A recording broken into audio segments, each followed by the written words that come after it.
Hello everyone and welcome back to Fleet's Random Ramblings. Back on Mondays now. You might say, Fleet, didn't you change to Fridays because it was time? Yes, I did. But circumstances have resulted in the fact that I need to change back to being on a Monday. So here we are once again back on Mondays here on the channel once again. Hope that you're all enjoying the beginning of your week as opposed to the end of your week. God, can I just say, it does feel very good to be back in the old saddle once again.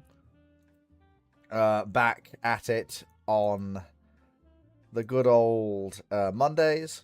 And without further ado, once I just do some very, very quick little things. There we go. There we go. There we go. We can get right into it. Back at it. Oh, he says. We can get back into it. Very quickly. There we go. Why do we have two? I've not realised that.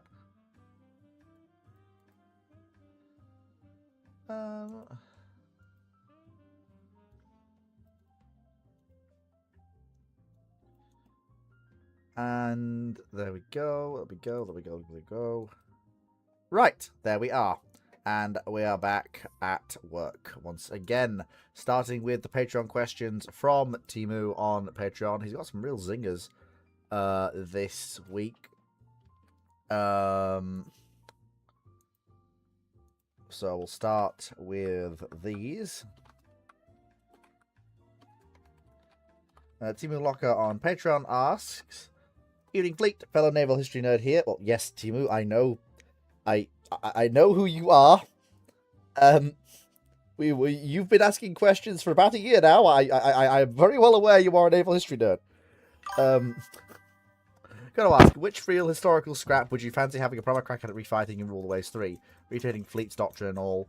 Reckon the game would do it justice, or would it cock it up compared to how it actually went down? Oh god, I would love to refight the Battle of the Yalu River in Rule the Waves 3.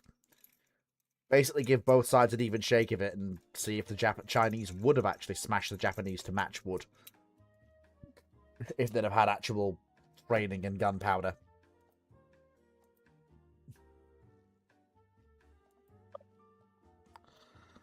And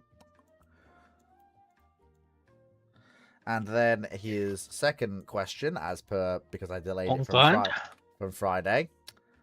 If I want to finish, imagine a tourist who's never been to your home city rocks up on your doorstep. What are your top 3 places you tend to have a look at? Give us a line or two on why each made the cut.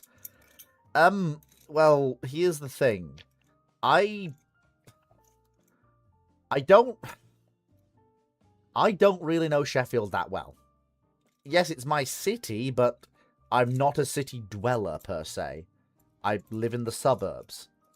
And I'm as much a tourist to Sheffield as anyone else is. If you want my honest answer. You've got to remember that Sheffield is the Miami summer homes of the Legions of Hell. So, oh, stop it! I'll let you two have a crack then, since I have nothing. Okay, first things first, I would recommend the Copdock interchange because that is the easiest way to leave and never come back. You do not want to come to this agricultural post-industrial hellscape. We call it, well, technically, we're a large town, pseudo city, not an actual city. 2.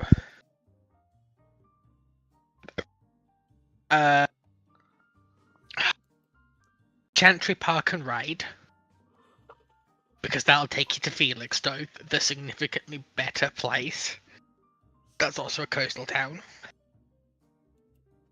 3.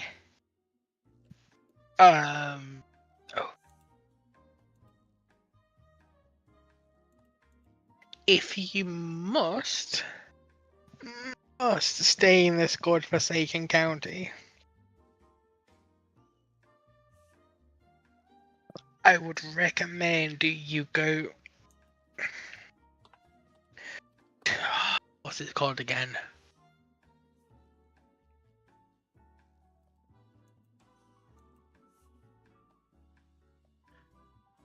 If you can get one of the tours of the old buildings,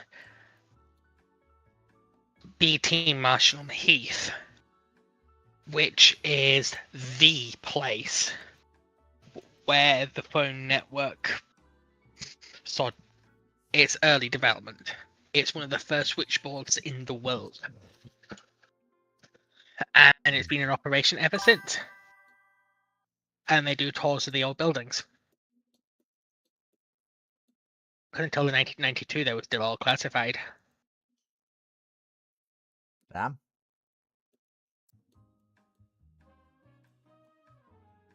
Oof. Newcastle's a lot more complicated because, unlike you two, Newcastle actually has some semblance of civilization despite being in the north. Probably because we're literally basically the defensive line for if the Scots came, we actually had to have something to keep people here. Yeah, but your whole defense was being such a desolate ruin that the Scots came here and went, Right, there's a reason why we've there's got four. nothing in England. No, there's a reason Let's why just we've go got home. 4 new castles over time. Discovery Museum's always an excellent choice. While I don't think it's a great museum, just because it's not had enough investment, it does have some interesting stuff, including a bunch of the old ships from the shipyards. Because if you're not aware, basically shipyards would always build a scale model, if not 2, of the ships. And the Discovery Museum happens to have a couple of those, including also, now, definitely reattached, because it was reattached a while ago, Turbinia, which, yeah, that's literally a world-unique thing of having that. The thing which proved steam turbines are viable for warships. If you're into the same things I am, Granger Street is just amazing because it's got all of the geek shops you'll want. Warhammer, Traveling Man, Forbidden Planet, and a whole bunch of others, which is useful. After that, it literally just comes down to whatever you really want. There's the actual castle, though not much happens there. There's the Metro Arena, if you ever want any of the big shows. But once you go out of there, if you're wanting anything more interesting, you're more going for the stuff around Newcastle, not in Newcastle. If you're into art, I guess there's what's called the Hancock Museum, Lane Art Gallery, and a few others, but yeah. Well, I know in the Baltic, but yeah. I fell asleep in those enough times to not want to go there again.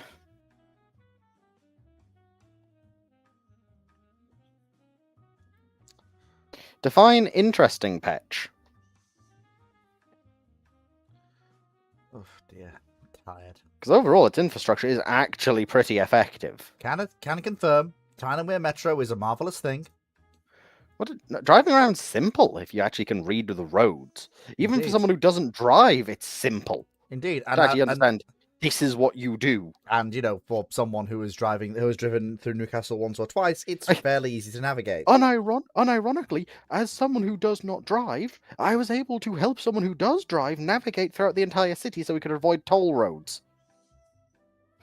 It's easy to drive around Newcastle.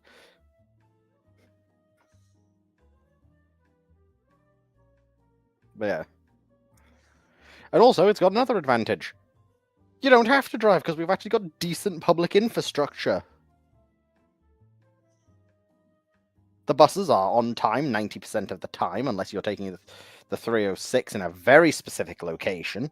And then you've got the Tyne Metro, which is mostly punctual. Especially now that they finally retired all of the old locomotives.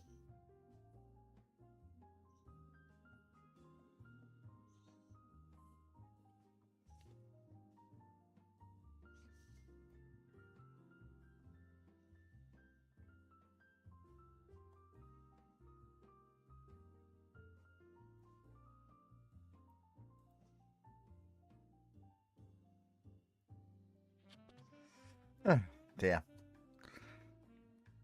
Right.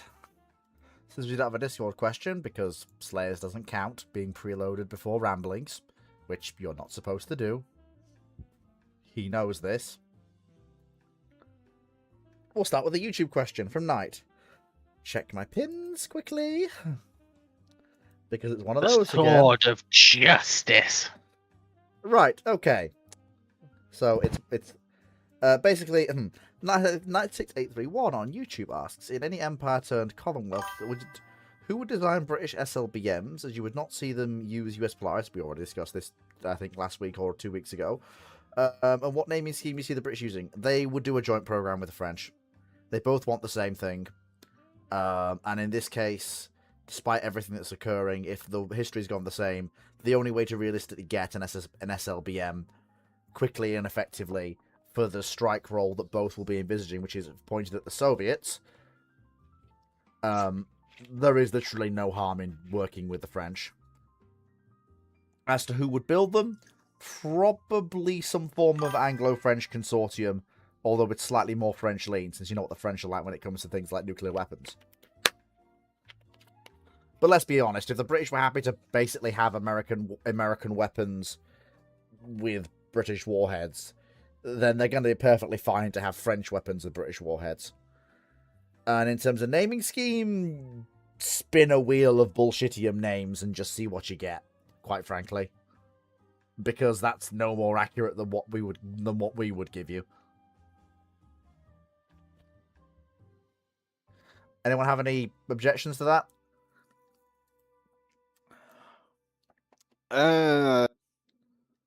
To be fair, actually, spinning a wheel might be less accurate than you think.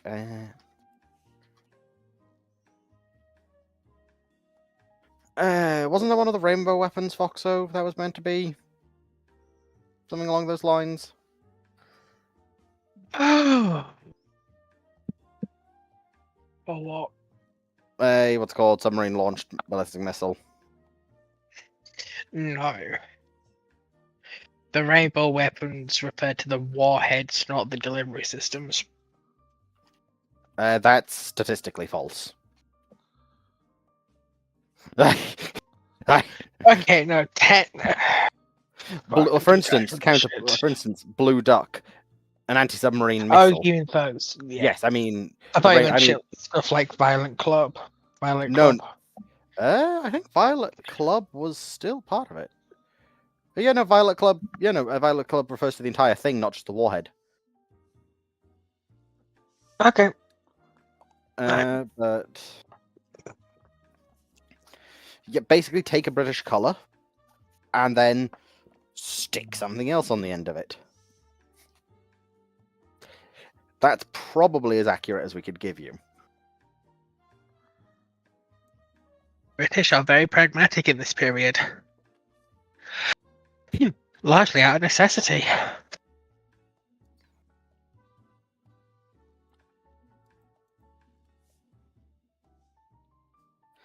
You've got Blue Moon, but that's technical. That's not a submarine one, so probably something along those lines. You've also got Blue Slug. Oh, I can't. I mean, Blue Slugs does sound very funny. I'm not gonna lie, it does sound very tongue-in-cheek Royal Navy humour. Fire the Blue Slug at Moscow. Well, if you want the other one in the fleet, you've got Green Cheese. Oh, that would be great. That's a nuclear anti-ship missile. Fire the Green. Oh dear. Oh fucking hell. Jesus.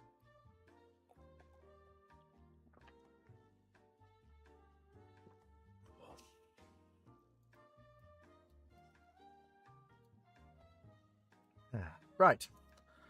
Okie dokie. Cannon Lord on Discord asks, in 1940, the old USN dreadnoughts, with the exception of the Colorados, are replaced as follows. The Arkansas, New Yorks, and Nevadas are replaced by Floridas. Wait a minute. I sense World of Warships bullshittery. That would be correct. Right. Let's have a look. Okay, so Florida is the preliminary design that was going to be built for North Cals with the Quad 14s. Okay, so it replaces. She's actually like entirely historical. Replaced with Floridas. New York's and the Tennessees are replaced with Rhode Island. I'm just trying to Rhode get my- Island's more funky. Okay. All right. So, wait a minute. Oh, it's basically Rhode Island It's is an basically Iowa, effectively. Yeah, she's basically a The correction is not an Iowa, she's a Georgia hull, which is a modified Iowa hull. Yeah, she's basically a large 14-inch gun-armed 12-gun ship. No, sorry, 10. No, no, is it? Sorry, No, she's got 12. She's by got 3 4. triples, Yeah, I'm three quads. misreading. So okay, all right. Still, And these capable aren't. of 33 Still, knots. it's nice to have ships that aren't. I mean, even the Rhode Islands, to be blunt, they're bigger than the Iowas, yes, but not ridiculously so. Not to the point where I can sit here and go, ah, yes, we've entered ridiculous battleship territory once again. Well, no, that's because she's one of the hull proposals for the Iowas. Yeah. And the Florida as well. It's just the original flavor North Carolinas. Okay. But it's basically the US get all of their old dreadnoughts turned into apart from the Colorados. modern, capable combatants. Okay, well, here is the big problem. So, New Mexico's and the Tennessees, that is 5 ships. So, hang on. I need to work this out. Give me a second. Fleet's got to work something out. Just keep your powder dry. Keep your powder dry, folks. Keep your powder dry. Let Fleet. Okay, so the Pennsylvanias have gotten away scot-free. No,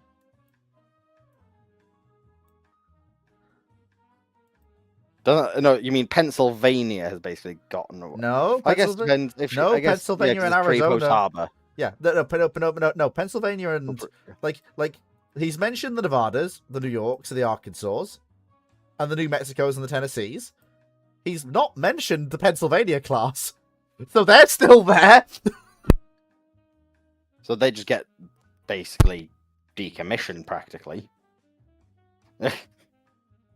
In that situation, if they have been forgotten. Because, to be honest, anything that's World War One era, they don't need anymore. Pennsylvanias were meant to be made into Floridas as well, because General Lord entirely forgot about them.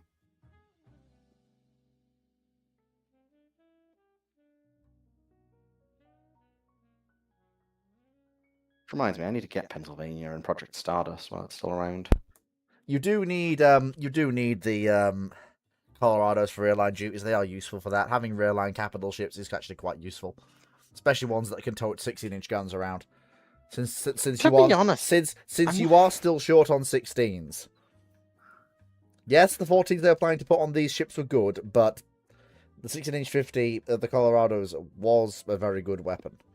Anyway, so while I would normally agree, and the thing is, having 3 capital ships that are reasonably resistant to most of your enemy's capital assets, but you can also use in secondary roles without fear of them getting jumped by, let's say, a Congo, is actually fairly useful, especially for some of the early island hopping campaigns. Wait, Fleet, these ships are resistant to Congos.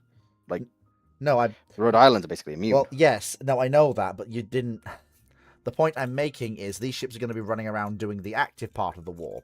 What the 3 Colorados are then freed up to do is to go around and shoot things that, you kind of don't want to spare your battleships for in the period before the iGen is a smoking wreck. Or mostly a smoking wreck. Well, the thing is here, you've effectively, gave them 14? And modern capital ships? And there is also the elephant in the room here. Which is, you haven't changed the doctrinal mindset of the United States Navy.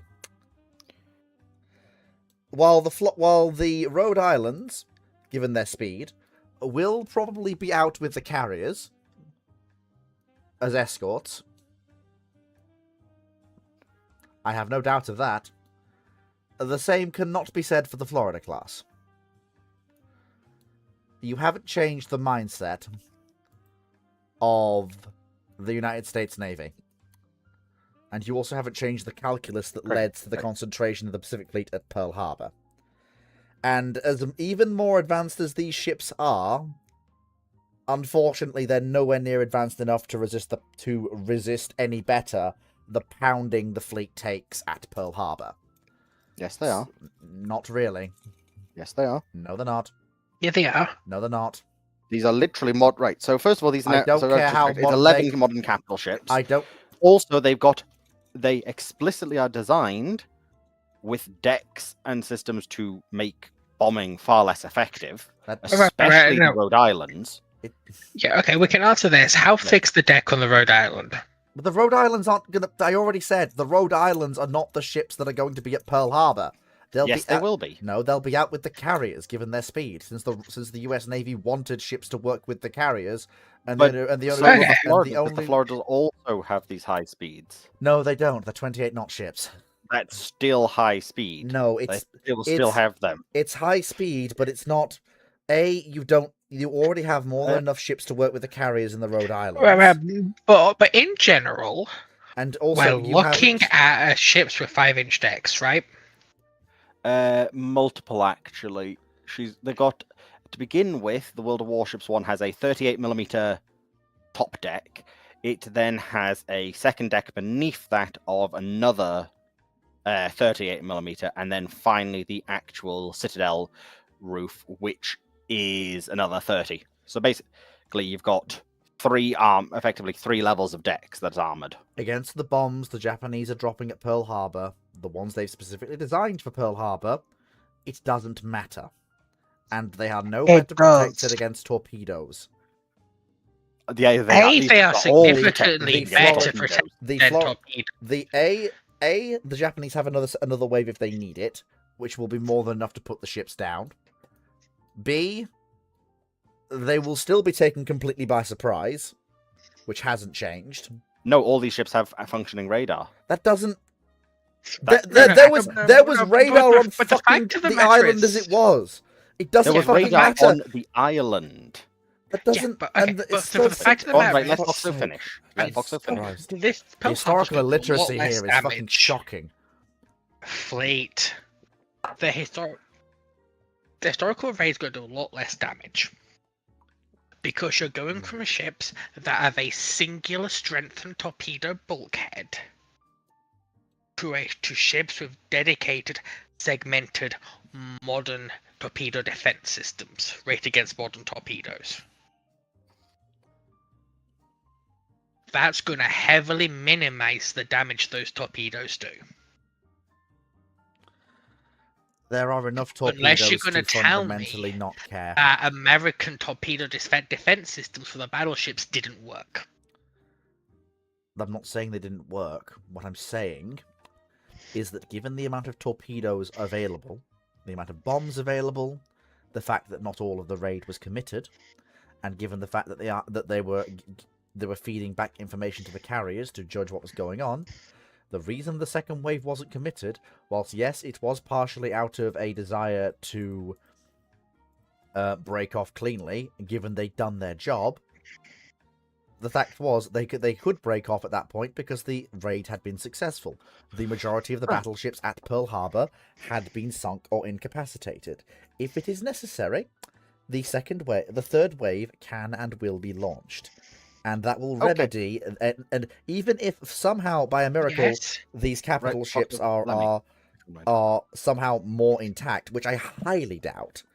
These ships are more modern, yes, but not to an extent they just get to nope out the damage That's not what we said. Well, that they get to resist the damage to a degree better than their older counterparts could.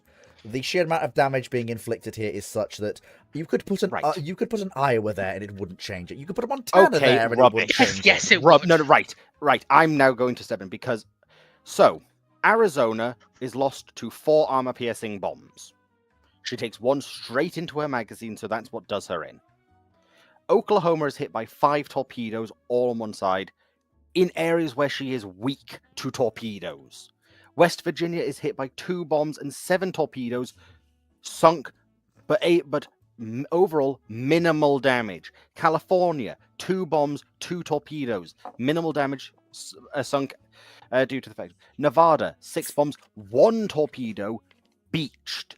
Pennsylvania hits by single bomb. Tennessee, 2 bombs. Maryland, 2 bombs. Times that number by 2, That- given the third wave will be going in. No, because that No, third Fleet. wave's not going to be that simple. Fleet politely. The second wave was partially interrupted by the US Army Air Force. The US Army Air Force, by the time the third wave is coming in, is already airborne. They have the The zero. aerial They have garrison of Pearl Harbor is ready Also, to intercept. they have the zeros to something get else. through that. Yeah, I'm sorry, right, let- P-37s... No, sorry. P-38s don't give a shit. Right, would you like to know something else doesn't care? Radar guided 40 mil. You still haven't, Because if you're operating telling on- me you're the crew operate- of these ships are not going to man the AA guns if their shipborne radar says there is another wave incoming. Also, these ships are significantly better at dealing with bomb hits. Will they be immune? No, but they have much more modern anti-bomb defenses. If we're talking about the Rhode Islands, the post-war ships, I would give them the capability. Rhode Islands aren't post-war. The problem is the Floridas and North Carolinas. They're not that They tough. still have a much significantly improved bomb deck versus World War I dreadnoughts. Significantly better torpedo protect. Yeah. And the fact, third wave, if they come in, as the scholarship states, would have run into the US Army Air Force. And as we know from the Mediterranean and the Atlantic and the North Sea campaigns and the carrier battles, 1 to 2 squadrons of fighters could quite happily fuck up even an escort carrier strike. Just by being there and breaking up formations, making sure they can't come in clean. Because remember, the Japanese with the bombs are level bombing. Some of them are dive bombing. Well, Yeah, like, but some the of them are ones that dive are out, bombing. the ones that have bombs He's right that would about be that, yeah. effective against these ships. The I'm more just saying 16-inch like, shells are level bombing. I still, whilst I appreciate These what you're ships- saying, I still, okay. Actually, before we go further, I want to hear what you think the damage assessment would be once all said and done, so I don't put my foot in it. What's your damage assessment once all I said think and you done? need about I don't 6 think. to 9 months of repair for most of them. I don't think. Depending on how they're hit. Yeah, I don't think the Say Rhode one- Islands will right. be there. I think it'll be the Floridas. So, depending on what happens, say if they're in the exact same situation thing and somehow all the bombs and weapons land exactly the same, well, then what Arizona's done anyway, because she takes a hit to the magazine. And even the improved defenses on the turret, well, that bomber got a 1 in a million shot, went perfectly through the armor, perfectly down the shaft, and perfectly into the magazine. Like, you Okay, couldn't be asked to repeat that. There's one issue with that though, Dragon. Well, right, you've got the issue that she's got different hoist placements, so that could potentially save her. And she's got actual armored vertical also has- bulkheads. Yeah, she's also got the divider, I believe. So, Maybe it doesn't blow her up, but That's a does. 4-inch bulkhead. That's 2 4-inch bulkheads between the turret basket and the ammunition. so assuming it doesn't manage to get down the turret and into It's the still magazine, damaged though. the It's- turret's gone. Yeah, Probably. it's still a bad. It's effectively. still a bad hit. The turret's a bad hit. But for most of these ships, we can go off what happened South Dakota when they were hit and hit hard. And that is the TDS, because of how their armor belt is laid out, was a bitch to repair. So it will take about 6 to 9 months. But because of how because of how much beefier the torpedo defenses have become over the last 20 years between these classes of ships. and the fact they've got. I don't know what the term is, but it's where you've got a air layer, water layer, air layer, water layer There, I to think break up land wave. But- Yeah. Which West these Virginia- adults don't have. West Virginia is probably still dead because West Virginia is a Colorado, and depending unless she's been moved, because again, limiting what factors we have to play with, she's in the exact same position. And for some reason, the pilots do the exact same thing as historical, which again is not what would happen. No, I know Well, she'll that, but go it's down. just I'm I know, trying I'm more to just saying this limit for the anyone butterflies, else. man. Limit the butterflies. California, honestly, the replacement California probably doesn't actually care that much. Yeah, she should not be out in 6 months. Nevada, Out in 6 Also to 9 probably- months. Pennsylvania, literally just immediately. That's annoying. Go away, please. Tennessee and Maryland probably also minimal repairs because they were historically. Maryland. Maryland. Anyway, Maryland. Silence, Yank. Hey, again, I'm the one who lives right south of them. I know how their name is pronounced. No one says it Maryland. No. You've had your I've- Independence Day. We're establishing control. well, don't worry. It's Arkansas, Arkansas, whichever one you want. We can shoot them both. Arkansas. It's spelled Arkansas, but yes. I know it is. The fact that you've got two ships basically called the same. But so overall, damage might be bad, but for at least 5 of the ships, it's much less than historical. And honestly, even the 2 which took minimal hits, Tennessee and Maryland, whichever one you want, those would actually probably be even less effective against the Florida when they've moved over to Florida than it would be otherwise. Then again, Yeah. the Tennessee. So which one did Tennessee's get turned into double checking? I mean, the Tennessee's real... Rhode Island's. Rhode Island's just go. Sorry, were we hit by Oh. something? Well, no. Like I said, Just, if just this is the Let- feedback into the question that I was saying. Let because it Runon does. quickly I do inquire. have a. Because Runon's trying to clarify or ask This a is going to question. throw So. me off. Ugh. I know, but Runon did speak first. Go on, Runon. and I have been waiting patiently since, well, I joined. What? Because there is a point about the radar that may be valid to make, but what is the question? So, in 1940, all of the U.S. dreadnought, all the old U.S. dreadnoughts, apart from the Colorados, are replaced with anything which is up to the New Mexicos are replaced by Florida-class battleships, as seen in World Warships, which is the design literally just before the North Carol's swap over to using 16-inch the guns. 16s. The So they are quad the 14s. 3 quad 14s, right? Yep. And the New Mexicos and Tennessees are replaced with Rhode Islands, which are a modification of some of the Iowa prelims, also with 3 quad 14s, but they're still effectively on a slightly changed Iowa hull form. Yep. And they're quick. Yeah, 33 knots sustained. Yeah, like the Iowas, basically. And the basic question was, how does this change the USN strategic calculus? And my basic premise was the road. This leads into where we were, so I'm giving you more background. My thing was, with the 27 knot ships, that you have raised the speed 28. of some of the battle line. Nope, it says 27 on the World of Warships wiki. She's meant to be 28, though. Fair enough. All right. and- Yeah, okay. We'll go with the no Cal prelims 28. Yeah, fair enough. With 28 knot ships, yes, you have raised the battle line speed, but there's 2 factors here working to keep Pearl Harbor, to keep the Pearl Harbor deployment happening. One, you still haven't changed the battle line focused calculus of the USN, because that's still how they're looking to fight the war. Yes, the carriers are there to do raiding, scouting, and independent operations, but the USN battle line is still the hammer. So you're still going to get the concentration at Pearl Harbor as tensions with Japan rise.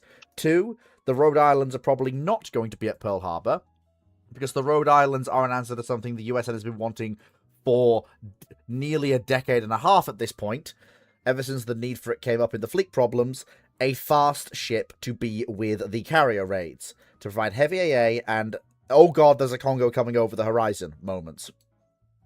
Because that also then frees up USN heavy cruisers to act independently, which is something the USN also wanted their heavy cruisers to be able to do. So the Rhode Islands will probably all be out with the carriers, and I don't think any will be present at Pearl. And that brings us to where we were, discussing what damage the Floridas and other ships at Pearl would take in comparison to where we were historically. Okay. I'm not looking to relitigate it. I just want to put this out there because I could be wrong. But it was my understanding that the ships berthed at Pearl were, by and large, operating with stepped down. Keep wanting to say reactors. Forgive me. I've been up since before brew ships. I'll let you all translate that to your local times. The boilers are either inactive on some ships or generally stepped down across the board, i.e. they've only either got 1 or 2 boilers running, or they do technically have all their boilers running, but not at full output, not at full pressure. That is going to limit the amount of wattage they can put towards radar sets, which is going to limit the radar set's effectiveness. But it's still So it may more not be than what they had. It is more than what they had, but depending upon how their turbo generators are set up and how their power distribution grids are set up, it may not be the avenging arm of the 5-inch 38, the 40 millimeter VT fuse. Did they have? Yep. Did they put VT on 40 If millimeter? it's these ones, yep, they've got that. They've got the VT. Okay. It may not be the black hand of God reaching up from the ground or from the surface to swat down aircraft that you see with a fully keyed up VT fused equipped radar guided gunnery ship. I will give this to Dragon. I do think they would be by. I do think they would be by midpoint in the second wave, despite the whole it being a Sunday and the crews being stood down and everything else. They could probably whip themselves up to almost fully active, if not fully manned, by midpoint of the second wave. When stuff starts exploding, you start going to action stations and getting the ships going. Yeah. Yeah. But they are still going to have that early. Oh shit! It's the third wave, which is why I'm saying, by the time the third wave is inbound, because the second wave will have had to go back, and then basically tell them, yes, we need this to go. Yeah. At that point, some of the ships, especially the ones that have took minimal damage, might be underway. Would likely be, if not underway. They've got people manning those AA guns, at least. Because just in case something does happen again. Yeah, probably. That actually, in regards to what happens afterwards, well, you're going to have a few more interesting things. So for one thing, you've got 5 fast capital ships with the carriers. So the US is going to feel a lot braver with what they're willing to ask those carriers to do. Because I'm sorry, you bring 2 Congos, it doesn't matter. The Rhode Island's going to laugh hysterically. Even solo. So the US is going to feel a lot braver with what raids it can send its carriers on. And it'll also be able to do some of the operations that it wasn't able to do historically. So, for example, they wanted to send a strong surface force to aid Wake, to try and prevent Wake from falling. But they wanted it to be formed of heavy cruisers as its core. And they couldn't spare them from the need to be with the carriers to deter Japanese heavy service assets. If you've got the Rhode Islands with the carriers, suddenly that prospect becomes a hell of a lot better. Bear in mind, I'm going from memory here. I could be wrong, so don't go. Make sure you check. Make sure you check everything I'm saying, because I could be wrong. That means Wake Island might not fall, which is going to be very useful to the United States. Chandlord, you're still in the chat. There's 3 ships you haven't mentioned here, I've just realized. You say all of the old USN dreadnoughts apart from the Colorados. This has not included USS Utah, which was still an official service, and the 2 Wyoming class. to be fair, they do actually have a useful role. They're the gunnery Yes. training ships, which is actually While I would tend to concur, it does say all USN all dreadnoughts, with the exception of these. that's very Which true. I just want to get that clarified, because otherwise, then you've got 3 more of these fast capital ships on top of that, which brings you up to a total of 14 new fast capital ships, Hmm. excluding ships that are currently being produced. The caveat to Wake is, if my memory is serving me, part of the issue with defending Wake and holding Wake was a lack of logistics to support operations all the way out at Wake at that point in the war. Because remember, for the first year, maybe 2 years of the war in the Pacific, the USN is basically solely dependent on a handful of, what are they, Neosho class It's a fast real- oilers. That is a really good point, and these, even if the Close. even if the Floridas are down for the count, those Rhode Islands are going to be fucking thirsty. Yeah. That's a good point, actually. Yeah. I remember enough to know that losing, maybe it was Neosho or it was another one of the same class, It stung. gets lost at Coral Sea, I think. Coral Sea, and at least from Ian Toll's account, that really put a wrench in Nimitz's planning. Like, losing Lexington was bad enough. Losing Neosho as well was basically just, ouch. Yeah. It's like me losing $20 an hour pay for the next week. Yeah. Here's one though. But Coral Sea might also be different with these assets. Oh yeah, like if you've It will be. thing is, Like- well, here's the thing. If they are as fuel constrained as historically, I don't, because you'd want 2 Rhode Islands with the force at Coral Sea, so a battleship for a carrier, because you have 5 for 5. You have 1 Rhode Island for each of your carriers, and you'd want to keep that ratio, which is gonna mean, that'll be the ideal anyway. And here's the thing. I don't doubt the USN could probably pull the fuel together for that force. It's not so much, is this different Coral Sea going to happen? And also, I don't think you lose Lexington or Neosho, given the sheer amount of DACA those Rhode Islands are going to be throwing up around, which is going to have knock-on effects, though, which I'll get to later. You're going to... It's not so much the Coral Sea operation that's affected, it's more, what is the USN therefore not doing? What fuel is not being saved for other operations? What other operations are not taking place? Does this affect the move towards Midway? Does Midway even happen if Coral Sea's a wipe? Which it may not be, because while these are powerful capital ships, that's a carrier action. And the USN's carrier aviators get chewed up pretty badly at Coral Sea.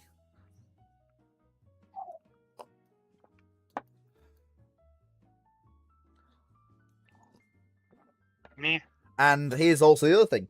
If Lexington doesn't die, which is a loss, don't get me wrong, the USN doesn't learn the very harsh lessons about damage control her surviving crew teach. About aviation fuel lines, aircraft placement when you're under attack. The lessons that she teaches the USN in blood. If they're not learned, should other carriers get jumped, the results may be a lot worse. If there aren't Rhode Islands with them, or the Rhode Islands are out of position, and those carriers get jumped, the results may be a lot worse from hits they might otherwise have historically survived. Anyone else have any issues with the hypothetical I'm putting forward there? I mean, I suppose the USA could learn the lessons a different way, but that would require them to lose a carrier or nearly lose a carrier. We've dropped a significantly large stone in this mill pond that we rapidly enter into speculative fiction. Pretty much. Yeah, you're not wrong in your assessment, assuming the butcher's bill for Coral Sea is not materially the same. But again, this is the type of change that rapidly descends into speculative fiction. It's interesting speculative fiction, but it's still speculative fiction. Right, yeah, we've done the due diligence with the changing calculus. Let's move on. 96831 on YouTube asks, you told me 9 days ago that any Empire turned Commonwealth aerospace sector wouldn't have a secure market for its commercial airliners. Why is that? Realistically, they probably would. Because the actual British Empire post-war didn't. And you've not realistically changed enough to change that. Even if you have a bunch of new Commonwealth states, there is absolutely nothing to stop them doing what they did historically. And gobbling up swathes of US airliners. The VC-10 program, a program that was made for BAOC to be a airliner to serve the Commonwealth, and airfields within the Commonwealth that couldn't take traditional jet airliners, died. Well, didn't die, but it was massively curtailed because the government turned its back on it and BAOC reevaluated its priorities. I mean, Foxo can probably answer this in a little bit more detail than me. But I think I've got the rough gist. Functionally, the issue is the Americans are building better, cheaper, and in larger quality.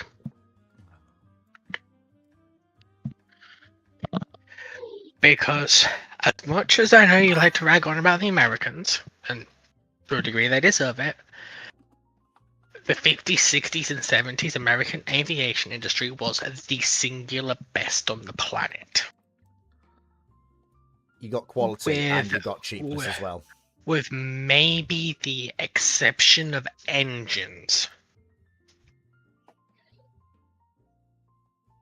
And that's just because you have what's the French company called? I forget. The one that did the engines for the Raphaels. I forget. Salt. I'm No, pretty that's- certain it's the salt. It's not the salt. I know it's not. I know it's not because the salt makes the aircraft itself. I know they have. Foxer, did you say? The Raphael. Not to have one. Are you sure? Safran aircraft engines. Yes. Or their precursor company, because I know they did a few mergers. Well, this is the one that's been in existence since '45. So It is Snack. Yeah, it's the consolidated French aircraft aerial engine industry.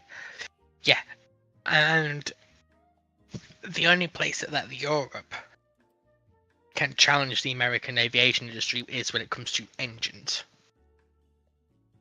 And that's just because the two titans are sitting, well, one of the titans of engine technology in general is sitting right in the middle of the North Sea. When it comes to airliner design, the metallurgy, seating arrangements, crew safety features, the designing, the massive shift you have to do with the design of wing routes in this period. The Americans are just the best.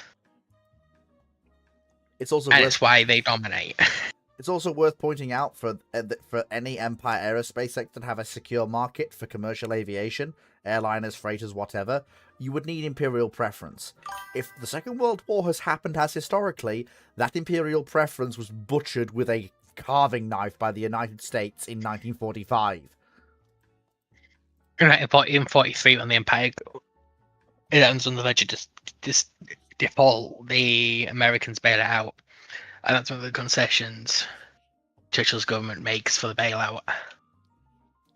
And it's a concession they cannot put back in after the war. It's just not. Yeah, I mean, look at how much Alright. imperial debt's owned by the Americans. Yep.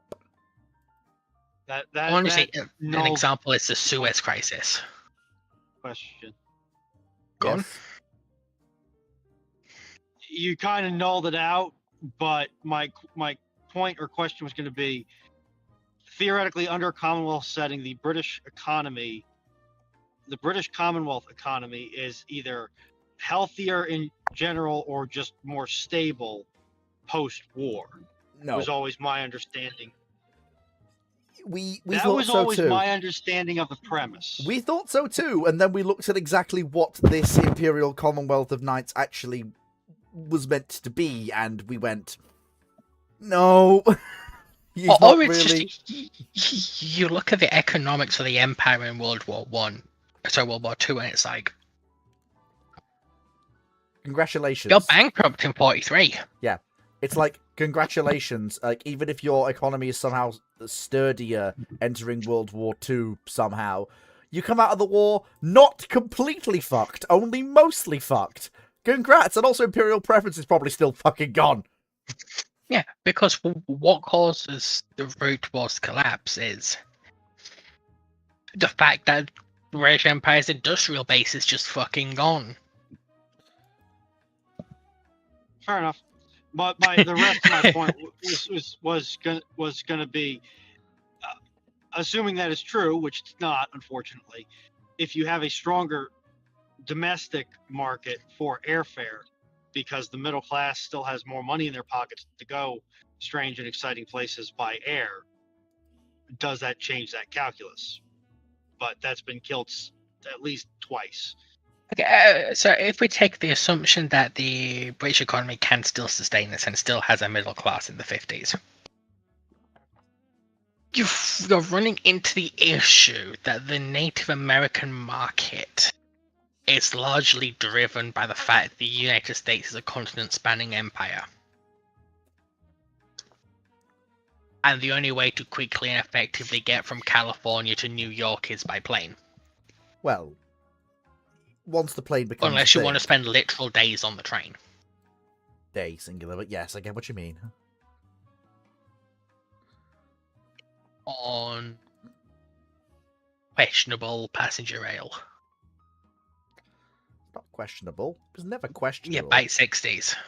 Well, no, it was... Because if I remember correct from what you said previously, it's after... it's in the 50s and 60s period where you see the domination of freight rail. No, that really... And the sharp decline of the American passenger rail network. No, it is actually post-Amtrak that really happens. It's the... Amtrak comes about in the 60s, doesn't it? No, Amtrak is 69 or 71, either way. The passenger train is actually maintained in fairly good condition and in fairly reliable service and at decent track speeds for its entire existence. What changes is the fact that they mostly lose money.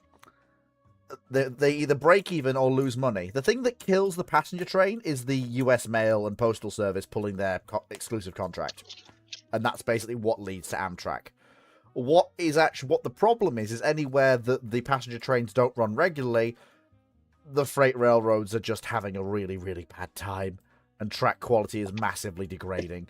It is actually the loss of the passenger trains partially, plus government stipends, aka losing loss-making and getting some stipends, that leads to the massive recapitalization in motive power and, most importantly, track renewal that gets US freight rail ready for the bounce back from the oil crisis in 75, 76.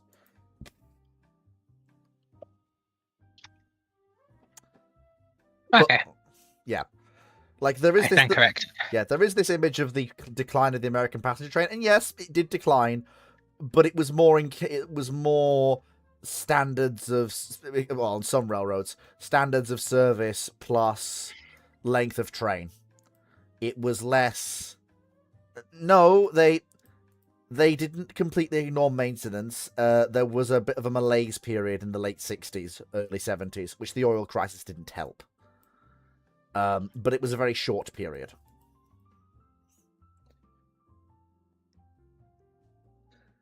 And it didn't last very long. It's what led to the death of the traditional US railroad and the rise of what we now know as the modern Class 1. Anyway, sorry, Foxer, please continue. I apologize for interrupting you, saying hegemonic American empire, crossing continents, speed. Yeah. Basically, America, even if they can't export it, are always going to have an insane level of demand for their internal airlines. And if you thought the Gilded Age Railways made money, look up how much money the airliners of the 1960s, 70s, and 80s made. There is a reason prestige projects existed. Aircraft like Concorde existed. And unfortunately, there just isn't the same demand in the Empire. Because Africa doesn't have a middle class. Okay, no, technically it does, but it's got a very white minority middle class. What you might see is a demand for mixed-use aircraft. Although, unfortunately, you have to deal with the massive problem there that is, oh dear God, C-47's fucking everywhere! Yeah. Or, have you seen it? It's called the DC-3.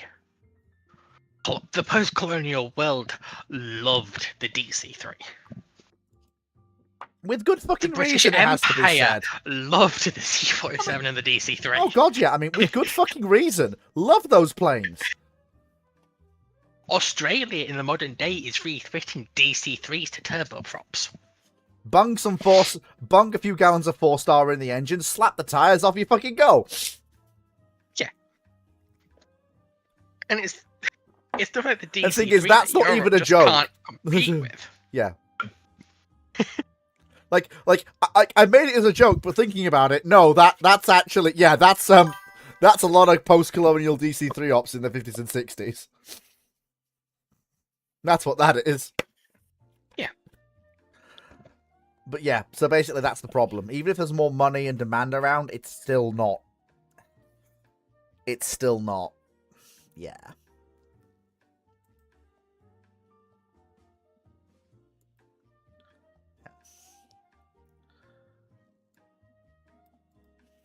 Say it with me. Typical gunnery officer asks, do you think the... Okay, alright, I'm folding me arms. That's very sneaky, and I don't like that you've done that. In fact, I'm gonna basically put my foot down on that one, because that's a deliberate attempt to make me admit that to make everyone think that I've said something I've not said. I will read it verbatim and you'll see what is done.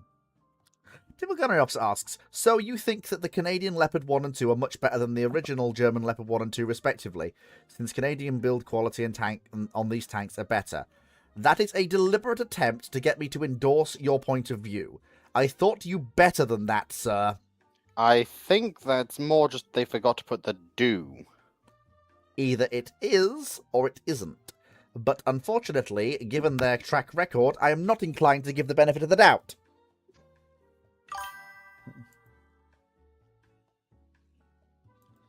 Either way, changing the so to a do, which I am going to, if since Dragon has asked me nicely to, charitably assume was a mistake.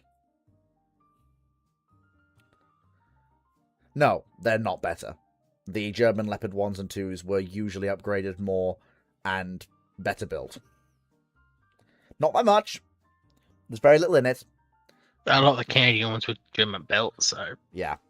horses, they're the same bloody horse. Yeah. Knight 6831. If the 60,000 ton Libertad makes the treaty limit 65,000 tons and 16.5-inch guns, what would the carriers be limited to? The same as they were historically. Here's the thing you have to understand. 27,000 tons for carriers was a massive leap over anything that had come before. Yes, the conversions were significantly bigger, but 27,000 tons for a full-size keel-up carrier? A, no one had built a keel-up carrier before Hermes. And B, that's what? 17,000 tons bigger than Hermes? If not more?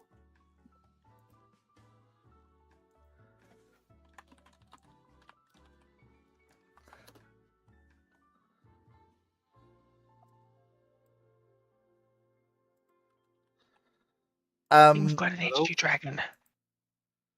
I don't... Flea can read. It's preposterous, but I perhaps. Yeah, I don't think the purpose-built carrier limits will change. What I do think is that... Well, no, because even then, the conversion limits are designed to take into account the ship's ready for conversion, which hasn't changed. So that will probably also be the same. So, yeah, the carrier limits don't change.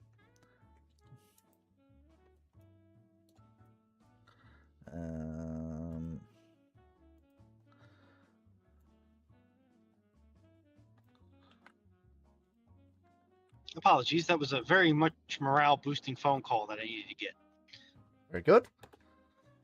Typical Gravis asks, why do the United States Marine Corps still use the Huey and the Cobra platforms for their transport and attack helo respectively, while the Army and the Navy moved on to the Black Hawks by the late 80s and the Apaches for the Army attack gunships in the same period?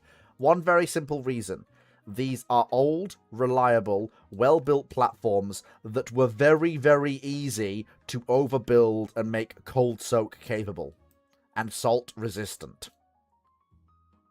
Which is a very useful thing for the work they do. They're also very reliable platforms. And also, to be fair, to be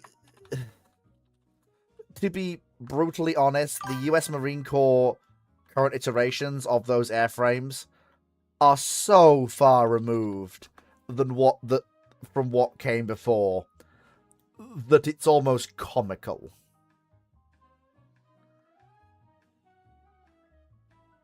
The Viper is so far removed from what the Cobra was as to be laughable. The Venom is so far removed from the Cobra, from the Huey as to be laughable. They share the absolute bare bones and very little else. They look similar, and that's about it.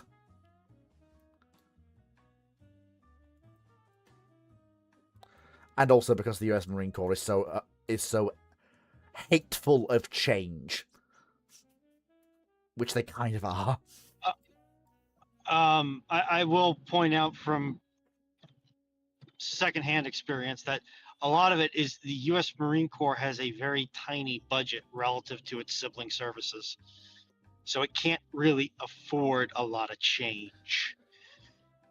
And to be fair, a lot of the change You're budget... forgetting the most important thing, though.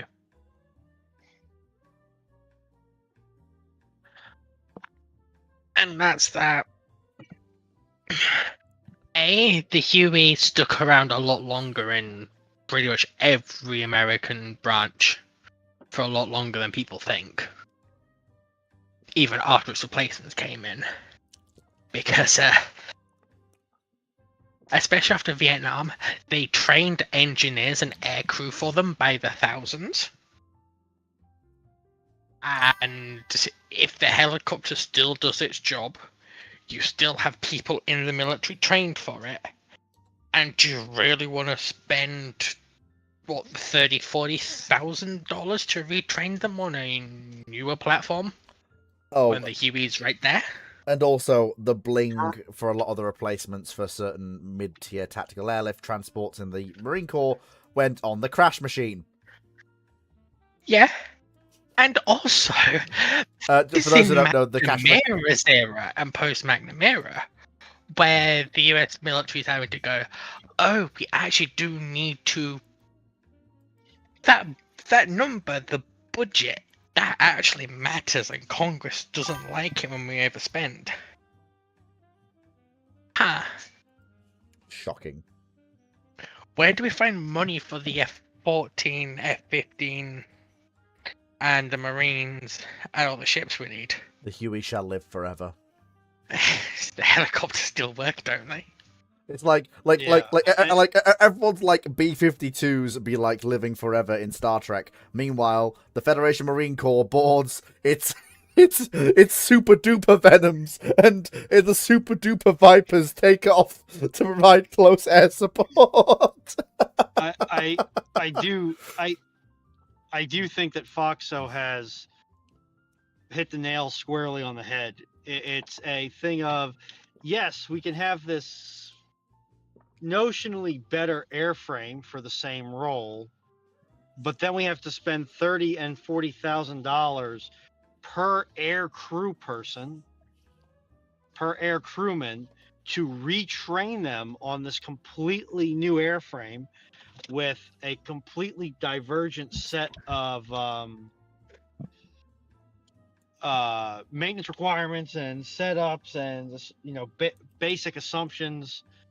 Or we can just keep what we got because it's good enough and put that money elsewhere.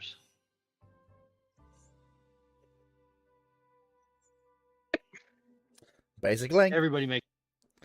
It's how a lot of second line equipment just gets stuck around because people don't know how to use it. And that's not to account for the millions or not billions of dollars in spares that are still in inventory. Yeah, and that's not even taking into account the fact that the Huey the airframe was still getting upgrades and modernizations because it was a very popular civilian airframe. Mm-hmm. For God's sake, And it was in the private sector. Yeah. For God's sake, I've seen one in UN markings floating around bloody near where I live. It's distinctive. You can't miss the sound. Yeah, and also too, it's like you said earlier, Fleet. It's dummy simple. And also again, by helicopter standards. And also see aforementioned funding going to Crash Machine. But yes, a helicopter is a testament to man's hubris as it bludgeons physics into submission so that it may take off from the ground. Yes. So, next question. Timu82, in World of Warships we have paper ships. What is the panel's favourite ones? Do you want my brutal answer or my really brutal answer? My brutal answer is I don't like any of them, to be brutally honest with you. I don't like the concept of paper ships in World of Warships generally. I don't like the concept of paper warships in anything that even remotely attempts to simulate naval combat. And yes, I know before you all get your keyboards out, World of Warships isn't a sim, but if I hold both World of Warships and War Thunder to the same account.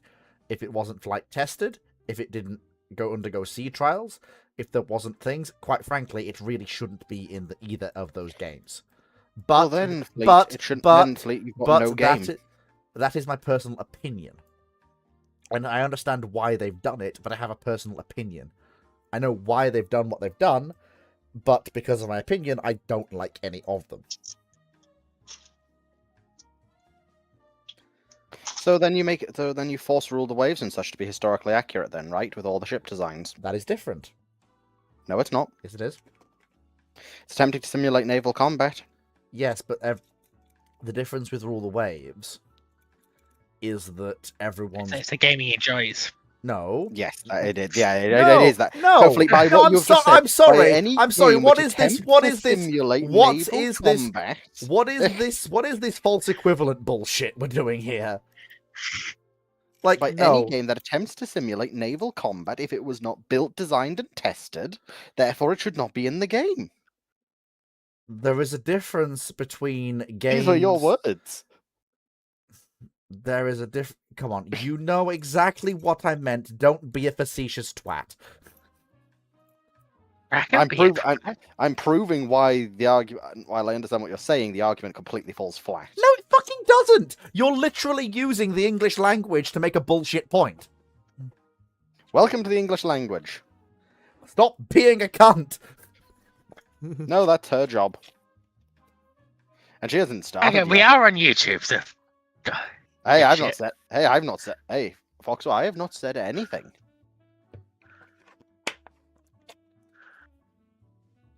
Anyway. I'm going to turn you into a pina colada at some point. Anyway, so moving on. Foxo and Dragon. Ugh, there's many.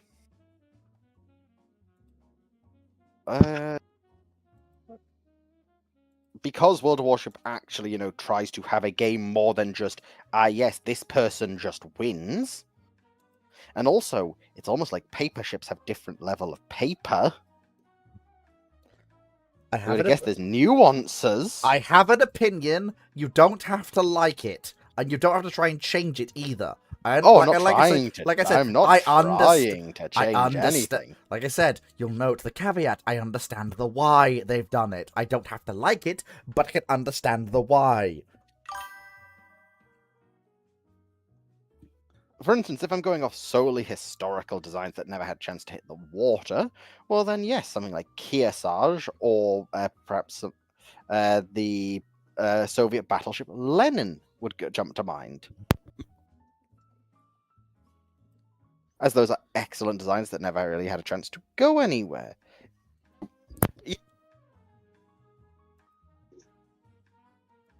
me a moment.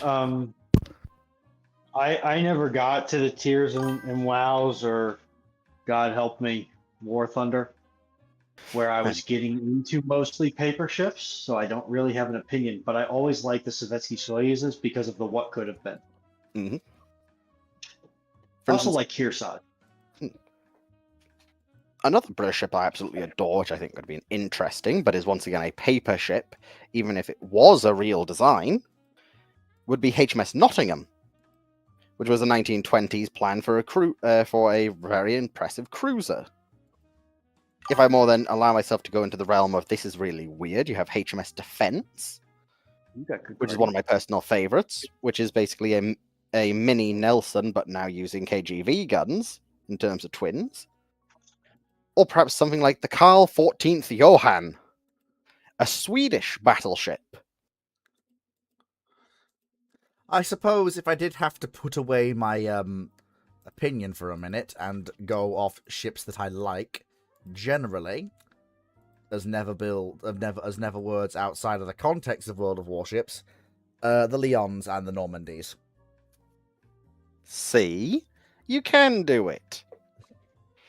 Okay, for mine, I absolutely hate the fact that these are not in World of Warships. Because frankly, the G3 had no reason to be the end of that battlecruiser line. I3. Here we go. I3. Here we go. And it should have ended with K2. She's off again, boys. For those of you who do not know what K2 is this wonderful thing where someone at Vickers decided to take the Admiral class to their logical extreme. This went swimmingly for all involved. Knots, producing 200,000 shaft horsepower in some design sketches, although there's also designs per secret projects do say lower.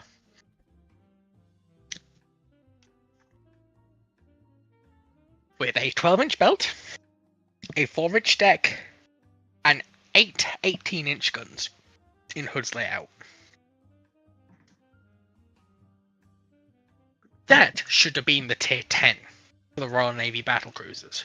Not changing the entire line's playstyle to put a G3 and I3 there, when they should have been a splinter of the damn battleship line. Because they've both got the same super heal mechanic. And get rid of what makes the battlecruisers actually good. If you want that battlecruiser playstyle, Fox, you've got Incomparable at tier 10, which is Come also on. another fun one. Counterpoint, she's got Renown's armor scheme. Yeah, but that's not dissimilar from that of the tiers 7 and 8. It's 3 less inches. And as much as I love her, Hawk struggled against tier 9 and 10 supercruisers with her armor. Incomparable, you best hope you Citadel. Or that Siegfried or the Alaska's gonna eat you alive. Nom nom nom nom. First hotel I've ever been in. Ask for the No, Foxo, don't worry. Incomparable's armor belt is 279 millimeters. Whereas if we go off Hawk's armor belt, while it is indeed slightly superior, it's only resting at 305 millimeters. It is not Yes. that much of a difference. A tier 8.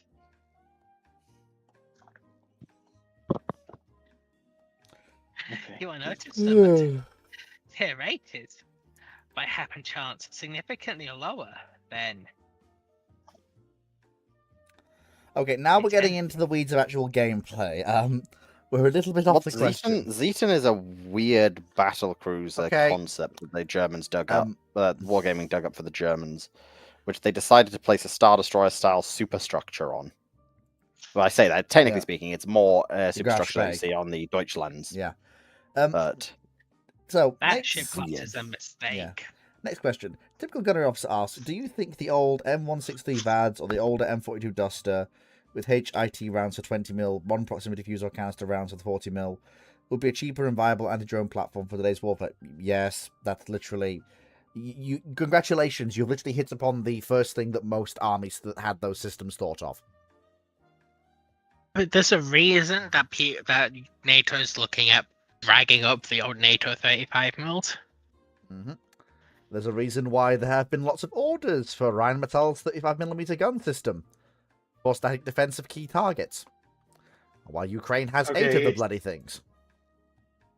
There's a key point here. Cheaper in reference to what? What is your reference point? Are we talking cheaper in reference to Patriot? In which case, most things are cheaper in reference to Patriot. Is it cheaper and more effective than, say, a Specialist 12 gauge? It's going to depend on the drone.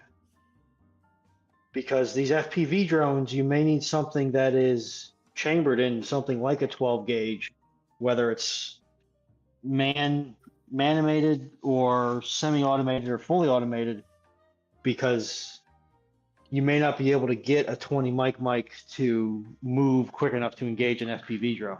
I mean, I'm going to be blunt with you. These things just can't deal with FPV drones. They can. No. Gun systems and other things like it. They can't deal with FPVs. They're too small. It's been proven. They FPVs. can. I think No. they can and they have. Yeah, you need to spend some time out in the sticks, my boy. Some of these rednecks that are born with shotguns in their hands. No, I'm talking about the M163 VADS or the Duster. I'm saying the bigger guns, the 35 mils and such, the 40 mils, the 20 mils. They can't deal with stuff They like can that. and they don't. Right, you're forgetting. Yes, drones get past. No, it's But the I'm drones specific. that get past them are in disproportionately large numbers. No, that's not. No. The drones that they can't deal with are the ones that are too small for nimble for them to really deal with. Like they can absolutely swat from the sky with contemptuous ease, stuff like Shahed, or maybe larger bomber drones. But highly maneuverable FPVs, it's Yeah, a long they shot. can. Not really. Yeah, they can. It Because depends a on. It proxy depends on. fuse, because all a proxy fuse shell cares about, from stuff like the nature of 35mm, is, hey, a solid object we go past has a very different air pressure signature to. So if we're in these conditions, we detonate. It doesn't care what it's shooting at. Mhm. That's why they want them.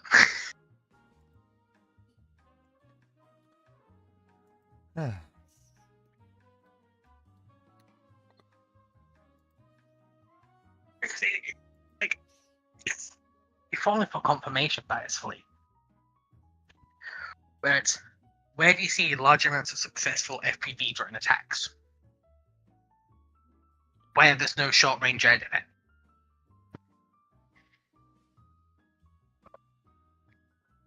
And because the air attacks don't happen, because there's no successful attack, where the short red is, no videos get uploaded to Telegram. Which means people don't realize the short red is doing its job.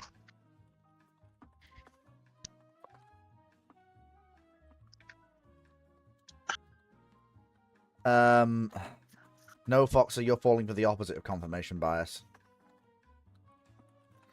Like, it's been proven that these sort of systems have a massive problem dealing with the unpredictability. Like, if by 1,000,000 to 1 chance they get a 35mm round near enough that the fuse detonates, yeah, sure, buy FPV. But actually getting around near enough reliably is a massive problem. Just because of how bloody twitchy those things are. Yeah, but you're falling for the fallacy of the short red's not shooting one shell. No, that's not. It's doing a burst pattern. That's not. I know that. Yeah, the problem is it's a fact of it. All those shells are going in roughly the same direction. The FPV is now 2 feet higher and 30 feet the other direction. Fleet, have you ever worked with microelectronics?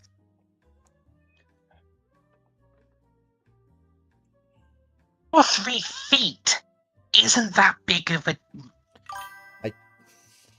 It isn't that big of an area. When we're talking about supersonic shrapnel, and it only takes 1 to 2 bits shrapnel to rip these things from the sky. Again, this requires the fuse to detonate. The fuses detonate. No, that's not what I. You're talking about getting in proximity to detonate of a target that is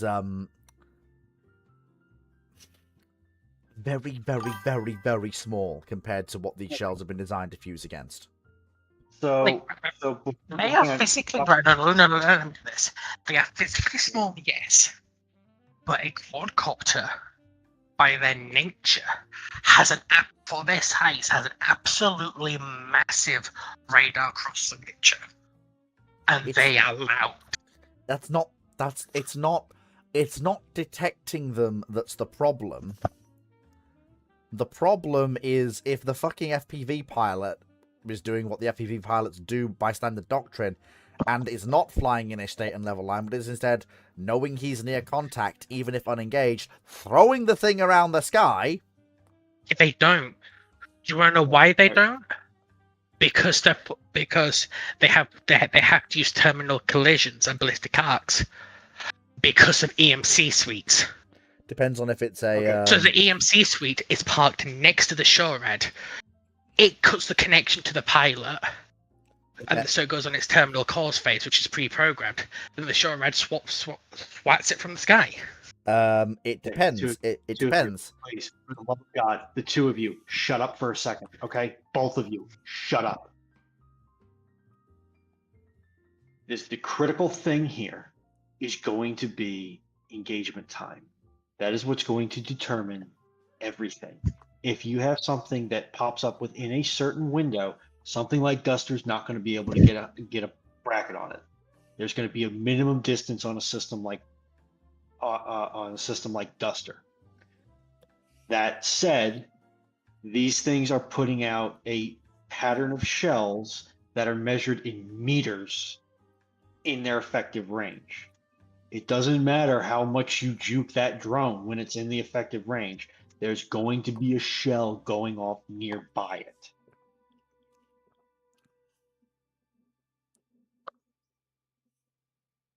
You understand that, Fleet? Yes. You two are talking past each other. But you are right that if it pops up close enough to the self-propelled AA, it's going the FPV has a much better chance of hitting its target, whatever its target is.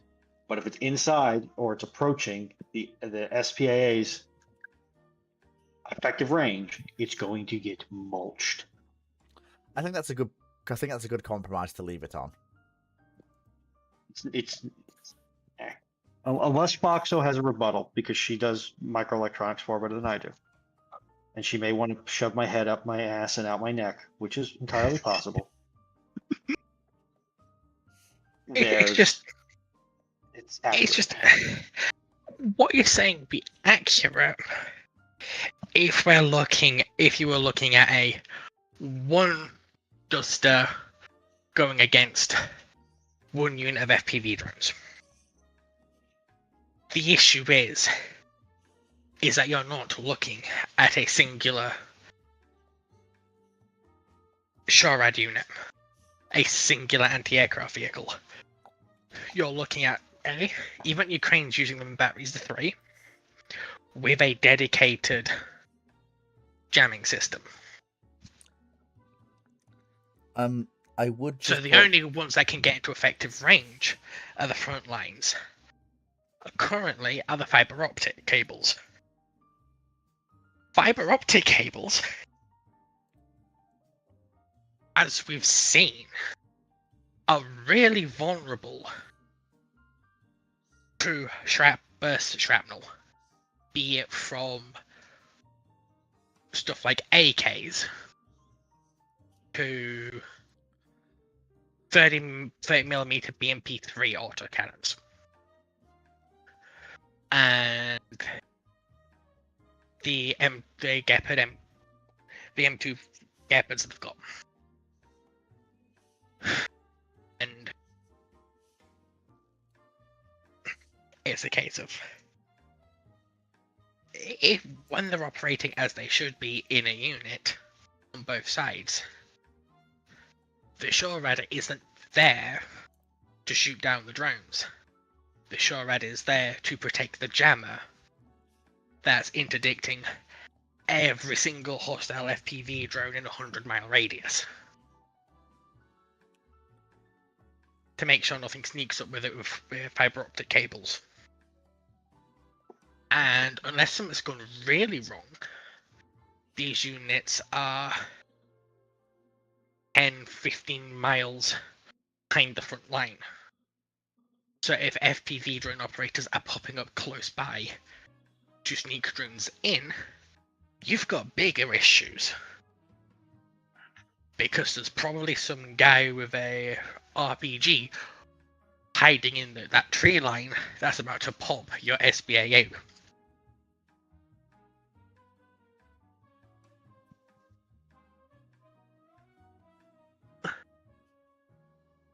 And that's what he said. Oh dear. I'm good. Well, more lawful than before, but you know. Well, that was actually really quite funny. I've also been awake and highly active since before brew ships.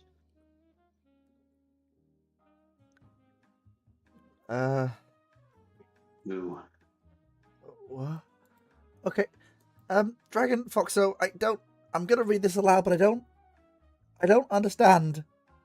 Knight6831 on YouTube asks, how would these clues, and I quote, as soon as the secondary guns fire, everything is over, and because she has a lot of means, leads someone to think it's tier 10 Libertad and not tier 9 Valparaiso. I am confuzzled. Hello, Jingles. I am Yeah, and also her secondary guns on Libertad is far more powerful than Valsprecio. I don't understand what the heck the question even is. This is warships, right? Well, the warships and also Uh, possibly a bit of well- AL. Okay. Visible fleet confusion. Well, not visible because you don't have your face cam on. I can dream, damn it. Got you. She's got you there. I propose we declare fleet immuno excommunicatus, Stop it. and we virus bomb Sheffield. Oh, good lord.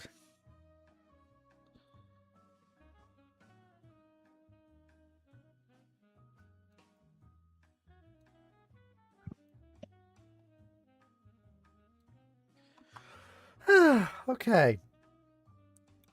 Hitlara asks on Discord, let's say I'm trying to get Germany to have 2 more destroyers than it actually did in 1938. How much of a change in the timeline will be required? Honestly, not that much. If they're absolutely desperate, they can actually buy from a foreign power. The Italians would happily sell them a pair of destroyers to be in commission by 39. They have the yard space for it. The Germans themselves, they could curtail 2 of the torpedo boats, the larger torpedo boats, and use the yards to build slightly smaller destroyers. Well, you know, I'm using the German torpedo boat destroyer distinction here. Which could get you 2 additional hulls. Although they'd have to be of a slightly different type to the large ships like the Narviks.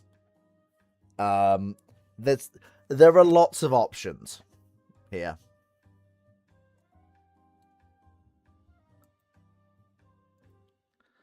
Oh my god.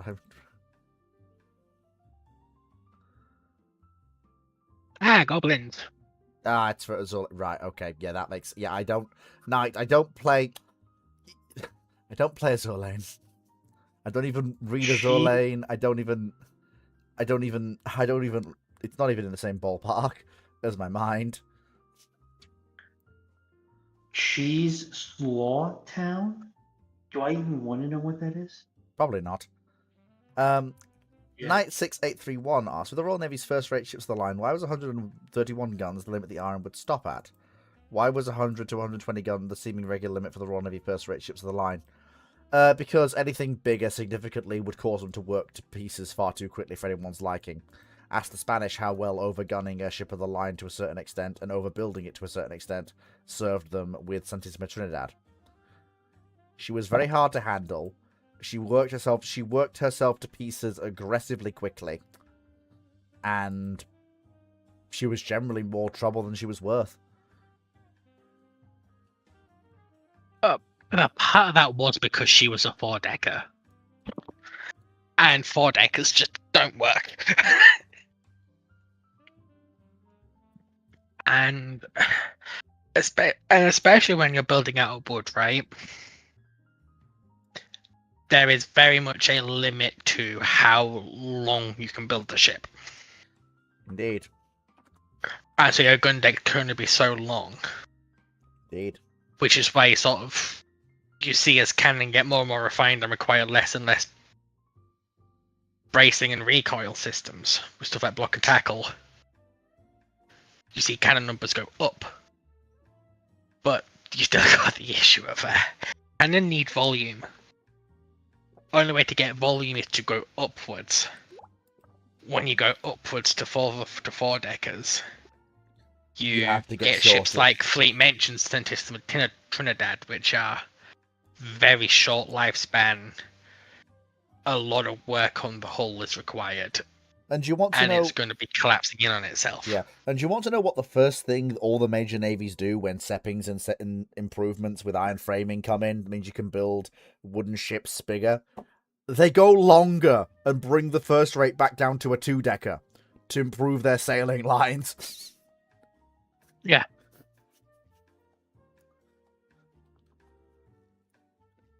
And you only get back to a 3rd rate when you get the arrival of some of the monstrous sail and steam 3-deckers. That are the last gasp of the ship of the line. Hello, Kaiser. How are you? Kaiser wasn't really an example of that. She was an absolute unit.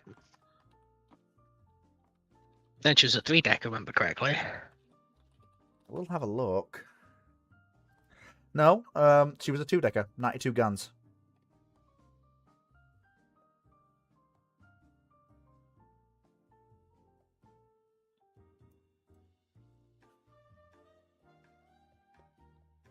Okay.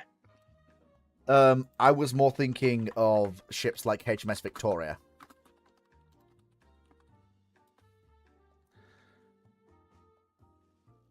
Ah, okay. The monstrous 121-gun, 3-decker, steam-powered ship of the line. She was the ultimate RN. The ultimate RN ship of the line. Since after her came Warrior.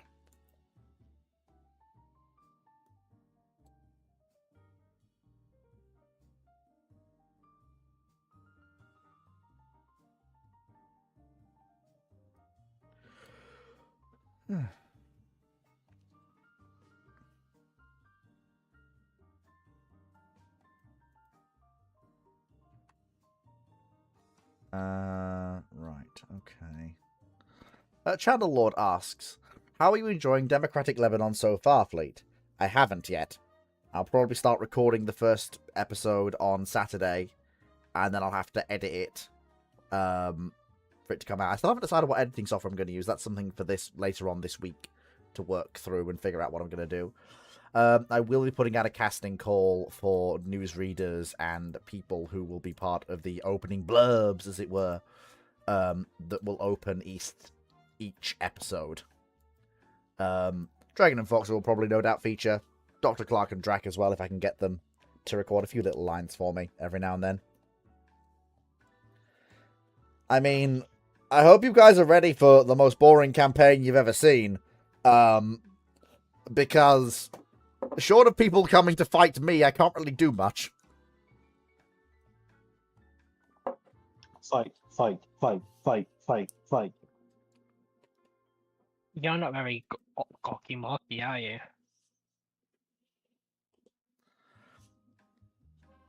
You must fight yourself, Fleet. Knight6831 asks, after the 118-gun first-rate Ocean-class Orient was destroyed by magazine explosion of the Battle of the Nile, how was French ship design changed? It wasn't. Ocean's loss was a golden BB equivalent, basically. She was lost to the ever-present danger that all wooden ships carrying gunpowder had to deal with. It was something that was semi-random, you couldn't really control or prevent against, and if it happened, it happened. While her loss was shocking, it was shocking in that it was a rare event, but not one that was unprecedented. And there's not really any way in the period to build around it or have it affect design. Not really, not in any meaningful sense.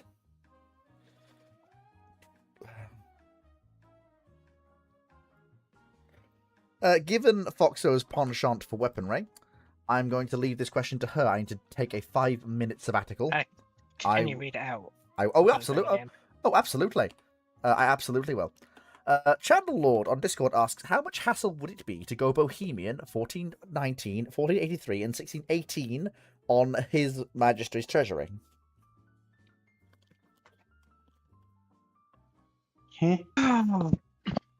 By Bohemian, are you talking defenestrations? Because those are the dates of the defenestrations of Prague. And My thoughts on the British government currently are B. This has been censored by the British Telecoms Company. Please stand by.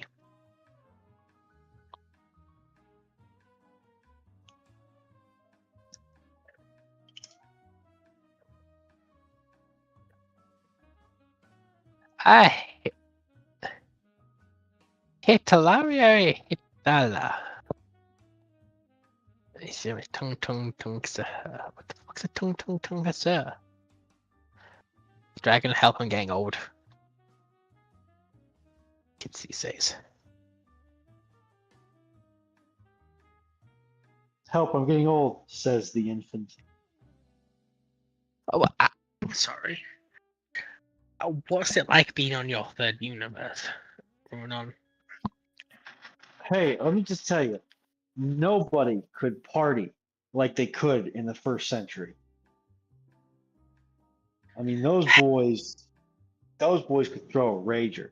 The lead made the wine taste so good. It would explain why you're a Sparky if you've been drinking lead your entire life. I know. If you're smart, you would have gone into electronics and microelectronics. Yes, but that would require me to not have wasted my college with a criminology degree.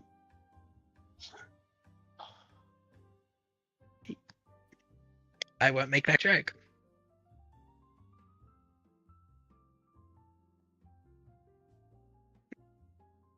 Oh, my eyes hurt.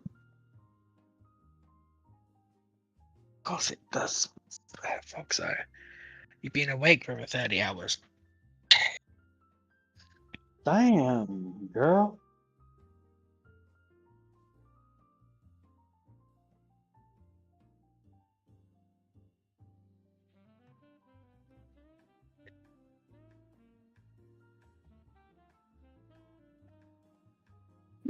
Pardon me?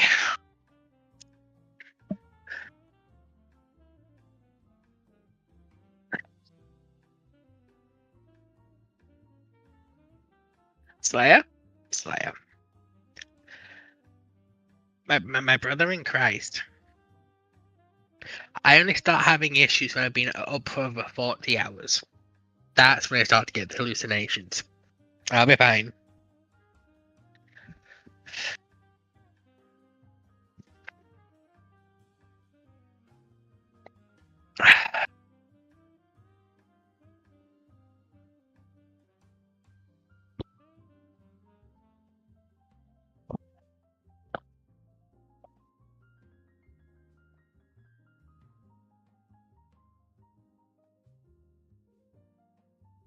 Yes, Slayer, my body does need sleep. But my body also needs that kind of monster that's half finished right next to me.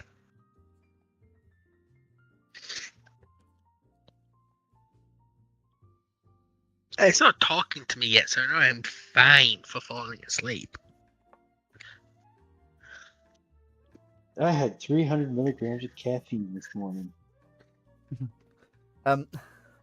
Let's see, I had... First kind of energy drink had...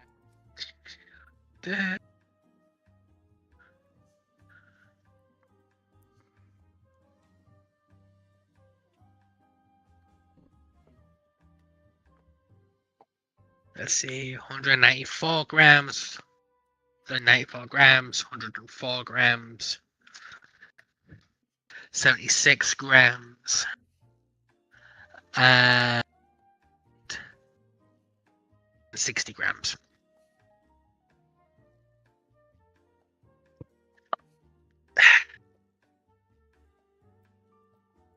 They just love Red Bull. It means that your brain can be awake when your eyes are trying to kill you. See, my brain gets stimulants and it's like, ah, yes, sleepy nap time. What are you, a freak of nature? A freak of oceans? Yeah, Stop I it. have ADHD. Anyway, Stimulants are depressants, except Anyway. for my heart, which likes to Anyway, moving swiftly on. Knight6831 No. asks, if the Royal Navy had a 23-knot Iron Duke and a 30-knot Tiger before First London, which one would be kept by treaty as a training ship? And what would it have taken for the RN to retain Tiger instead of Iron Duke? It's not First London that sees the Iron Dukes and Tiger go off to the breakers. It's Second London, I think. Because it's the Second London they have to decide to keep Iron Duke as a training ship.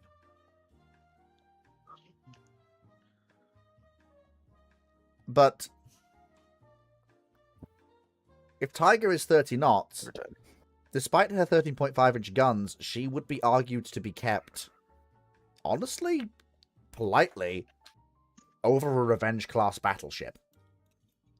Yes, the Revengers have 15-inch guns, but Tiger, given some of the threats the RN is facing, a 30-knot Tiger is, if I'm being brutally honest, more valuable than a Revenge to keep as one of your active capital ships. So your choice wouldn't be between a 30-knot Tiger and an Iron Duke for your training ship. It would be an Iron Duke or a Revenge. And at that point, it's going to be a Revenge.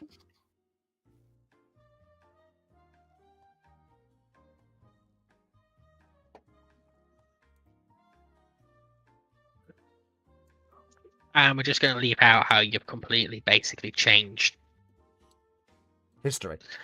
history here. Because a 20 somewhat not battle line changes a lot. That means the R's are 23 knots baseline, probably 25 knots standard. That means the QEs are probably even faster. That means everything... It's still... We're not even... Yeah, Fox was right. Getting into this is just not... Yeah. Only No. things for the battle cruisers, though. Yep. Channel Lord asks on Discord, how much do we need to pay each of you to have a Ramblings episode purely dedicated to Dragon rambling and ripping new ones on Star Wars ship design? Well, first of all, they don't get paid. I am the one you need to pay.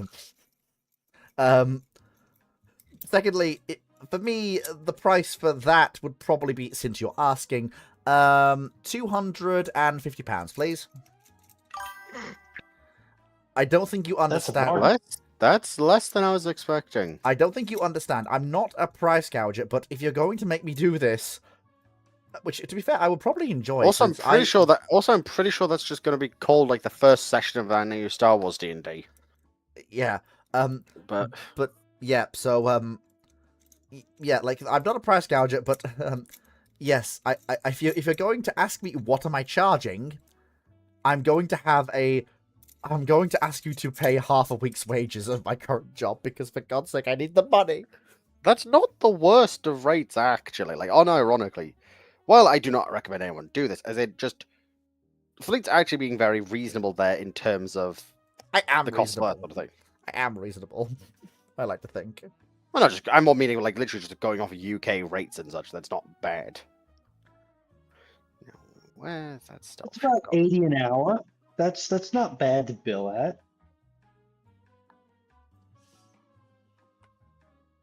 Oh, does it have to be this map?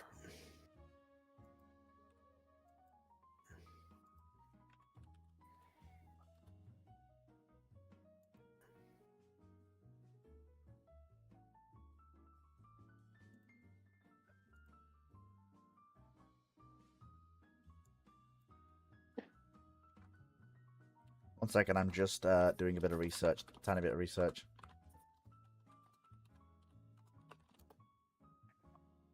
Besides, honestly, just beyond a ramblings etiquette, it's just called if a bunch of us are in chat after ramblings normally. Like me and Fox usually accept questions. 1971 asked, with the 102 gun first rate St. Lawrence and the 212 gun first rate Wolf class, what prompted Britain to build these 3 first rates in the first place? Well, Drax done a whole video on the why of that. It's called the War of 1812 on the Great Lakes.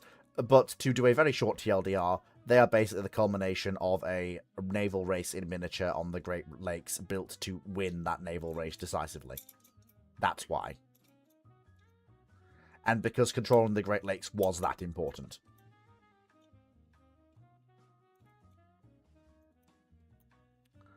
Control the Great Lakes, you control the northern Mississippi, you control the northern Mississippi, well, mean, it's not even that. I mean, the Mississippi does. To be brutally honest, the Mississippi doesn't even factor into it. It's all about the ability to move troops and supplies around the Great Lakes to make warfare in the North actually fucking possible.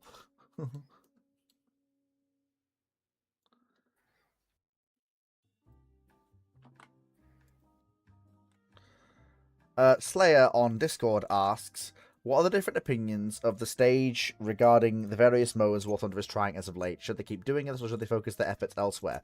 What would you want your Gaijin to focus on? Oh, my sweet, poor summer child. What do I want Gaijin to focus on? Not being Kremlin shills and actually making the game fun. Oh, and not storing people's data. And, you know, selling it to data brokers. Oh, and not being scummy in terms of how they treat their employees. Oh, and not being completely price gougey when it comes to their premiums. Oh, and not being Russian. So basically, They are aside technically from Russia parts, not being a modern live action game publisher. and technically Got it. speaking, they're not Russian.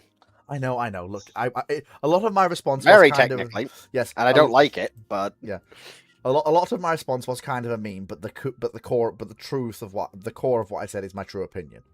I want them to be slightly less scummy than they are, in particular when it comes to the data breaches and certain other things that they have done the way they treat employees also. that are beyond what I would tolerate from game publishers in the modern era. Like, there are certain lines that you go from being a modern game publisher to being, you are just a piece of shit. And they cross those lines, unfortunately.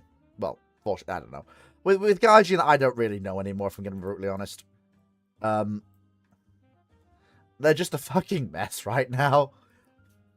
In regards to the first part of the question, I have no dog in that fight.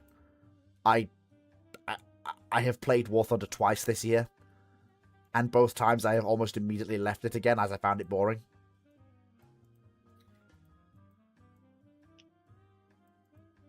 But if any of my colleagues who do play War Thunder on the regular have opinions, please, now is your time. Like,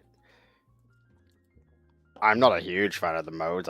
But then again, I don't really play them either because I just don't find them interesting.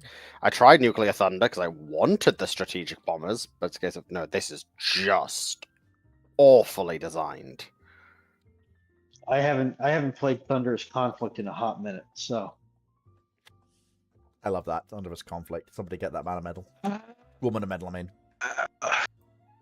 I can't give my opinion on this. Because it's referring to also the asymmetric, I believe, Foxo.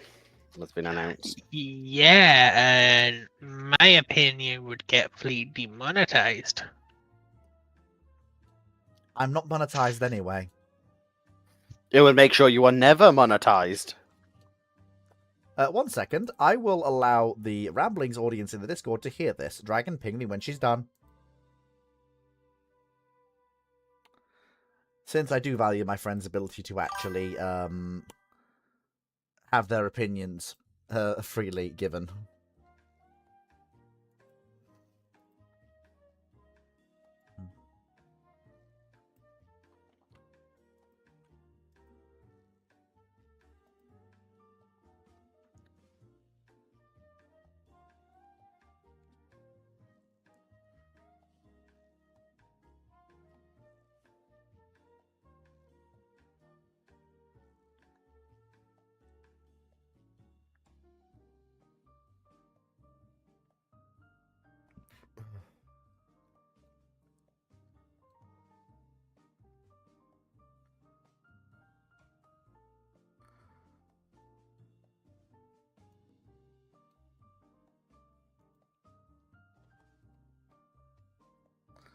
You'll have to forgive me, YouTube audience. I'm...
Oh dear, it's just you and me. Checks watch. Yeah, well, you know how Foxo gets. She does go.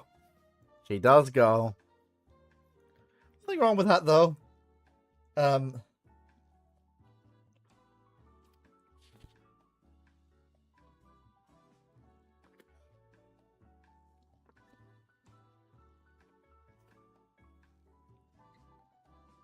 It's fine, Knight. It's fine.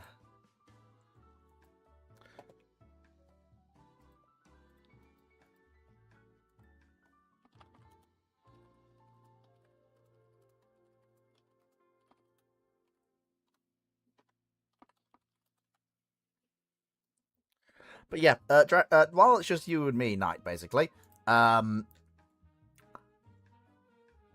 would suggest that when it comes to your more Empire turned Commonwealth, the unfortunate thing that you need to accept is that if you've kept history the same, there's very little that can be done to actually rescue that idea if the Second World War happens even remotely as historically.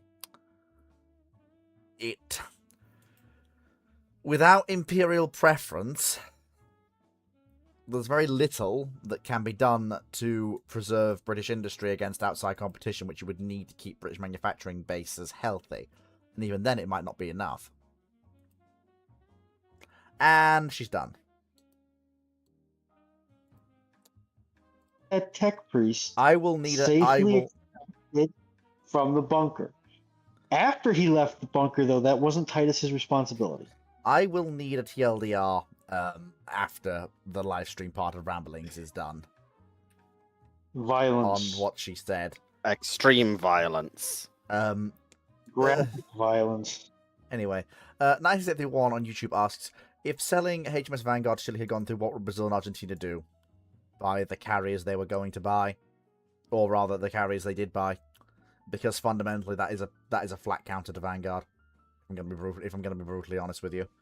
Given the choke points Chile has to use to bring their fleet into... If they're going on the offensive against Vanguard, then yes, Vanguard has a capability to deter that basically flat out by holding shut the Strait of Magellan. But going on the Chilean Navy going on the offensive, hypothetically, against the now carrier-based powers is almost a non-starter for similar reasons, given that they will have there is basically no way to transit the Strait of Magellan without the Argentinians knowing you're doing it, and therefore they basically have the perfect solution to drop a carrier strike on you. And you have no air cover with your fleet. I mean, they're talking Sky Raiders, aren't they? Well, a carrier aircraft. Hang on, I will check what the Argentinian and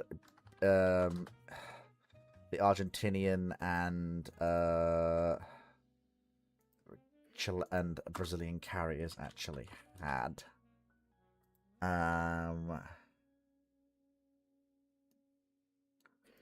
When they entered service, I believe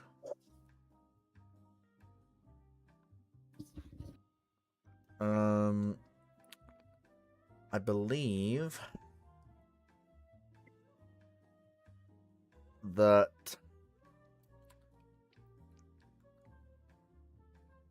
she had F9F Panthers and F9F Cougars. So we're talking bombs and rockets, basically. Although a fair amount of bombs and rockets.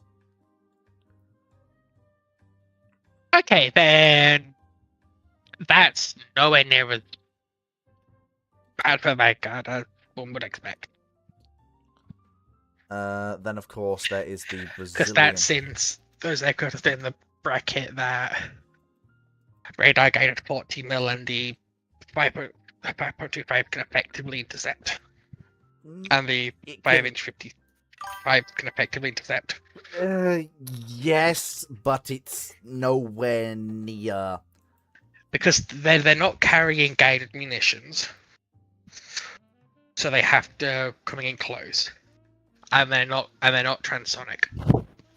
No, It's the F9... The F9F Panther and Cougar are close transonic. Not with ordnance. Unladen, they are. And I don't know how long it is until A4 Skyhawks come in to replace them. The A4s are still subsonic. Bear in mind, they are, but they do carry a lot better ordnance than the... Radar guided AA is not the, as the US found out of Vietnam, is not the hard stop to high subsonic jet aircraft that people seem to think it is. Yeah, but that's by the 70s, and that's a different game. Because those were MiG-15s. Well, yes, but even so, the F9F Panthers and Cougars would be fast enough at low level to... They have the potential to damage her enough to force her to withdraw. Yeah, but it's not a clean... It's not clean like it would be if you sent in stuff like Vietnam-era Phantoms. And also, the Skyhawks with their bombing computers that can bomb from 10,000 feet. Well,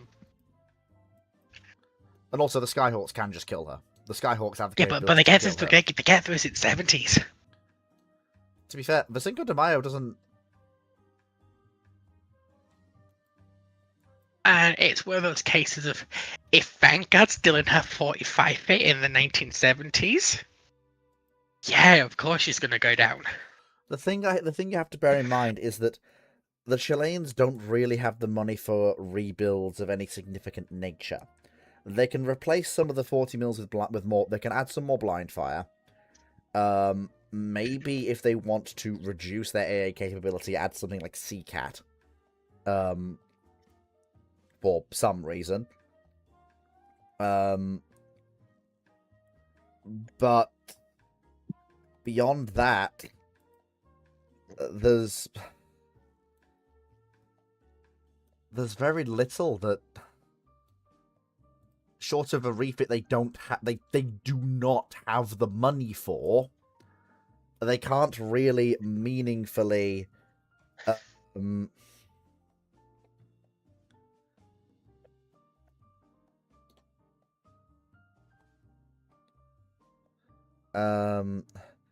hit her.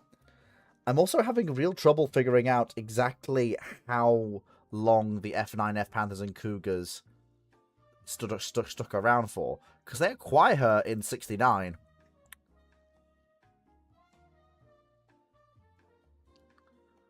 And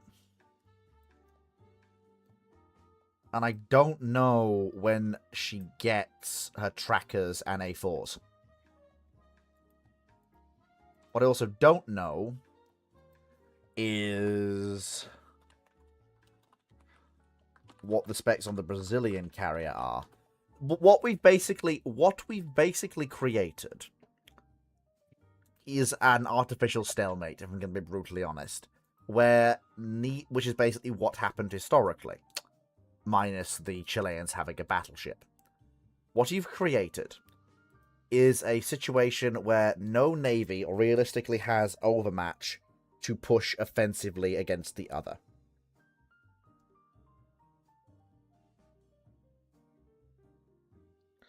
Which leaves you in the status quo we had historically.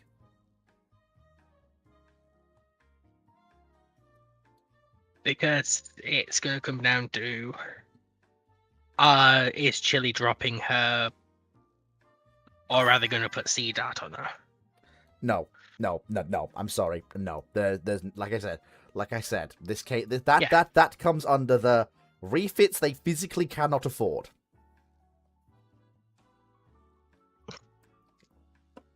But you're running into the issue of that's 1970s South America, and I ain't a fucking expert in that. I can look. I don't know shit about. Can they keep her running? Yes, absolutely. Can they surround her with escorts that might mitigate some of her weaknesses? Yes, they can. But also at the same time, their opponents can do the same thing. And there's no realistic escort package they can come up with that can remove completely the threat of a carrier strike from either Brazil or Argentina ending her, which leads to the stalemate. In theory, there's a chance she can survive. The problem is enough of a she can die is injected, but it's also the same the other way around. There's also an air of what if she doesn't die that the Brazilians and Argentinians have to think on. But there's also enough of a what if the aircraft kill her that basically all three sides go, yeah, this calculus ain't worth the playing of, Jim. Because something I can see is using land-based air power to mitigate the Argentinian advantage in carriers. The problem with that is that the only place they can realistically do that is the area in and around the Strait of Magellan. And the problem with that is that the Argentinians can also do exactly the same thing to redress the balance. Because they also have airfields in the area. So they can basically reduce that advantage back to being nil. Or alternatively, they could basically use their aircraft to fix her, and then when she's in a point where they can fix her position, and then when she's at a point where she can be reliably course plotted, she can be engaged. Like there's a whole like, put it this way, basically the carrier powers have more options to sink her than Chile has to sink their carriers with Vanguard. But at the same time, if Vanguard survives, Vanguard's brilliant bait. if Vanguard survives, it's a Belgrano problem all over again. What you might also see is you might see the South Americans not opting for Cleveland's and instead opting for 8-inch cruisers instead. Because, yes, 8-inch cruiser is not match for Vanguard, but 8-inch cruiser dies significantly less quickly to Vanguard than a 6-inch cruiser does. And has just enough range to fight the fight against Vanguard.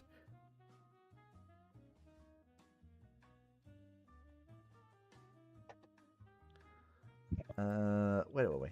So it's next is a Discord question.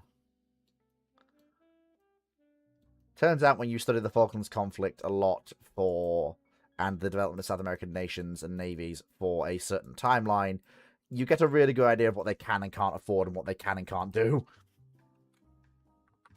It's not quite an area of special interest, but I know a little bit more than I do about some other bits of the Cold War. Yeah, and I'll quite happily defer to you on this because I don't know that shit. Hitlaro Hitlalala asks, let's assume the USSR sometimes manages to get itself an occupation zone on Japan proper, likely Hokkaido or that, and including Northern Honshu if the US is feeling generous, which they wouldn't be. Let's go with Hokkaido.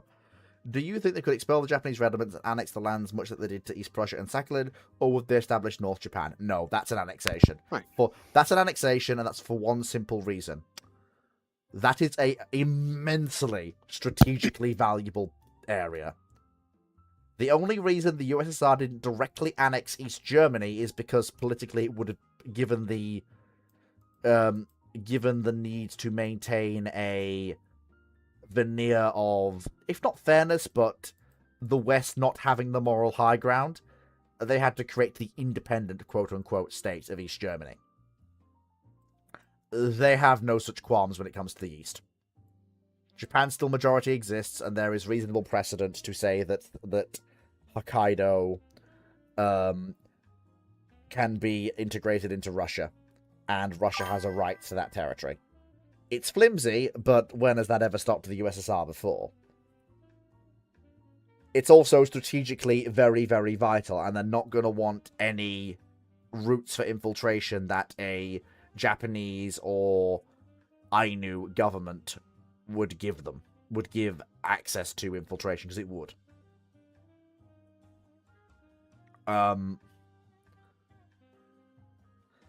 That basically, because politely, with a bit of reworking, that's the USSR's new Pacific Fleet base. They've broken out of the Sea of Japan in one swoop. it's also a warm water Pacific Fleet base as well. That's not going to ice over no matter what the year is. What time of year it is. It has arguably become the most important piece of real estate in the entirety of the Pacific part of Russia. It's also going to be almost unholdable. Not really. Hokkaido is fairly sparsely populated in this period. It's not in this period. It's sparsely populated enough that there's literally no way Its population's in the millions. It is, but yeah, they're gonna be able to hold it. There's no way they can't. It's gonna be a bit rough, but there's just the USSR will do what it does best. They can hold it. They can't understand, and it's artistry that becomes the issue. Not really. You see it with a lot of other strategically valuable territories. It's not until the USSR collapses that they have a chance to break away. And this is going to be the same here. We're talking a garrison of the likes of which you might expect to see in East Germany. Because this will be the eastern front line of the Cold War. We're talking like the third largest garrison outside of Russia proper here. Like, that's how valuable this territory is.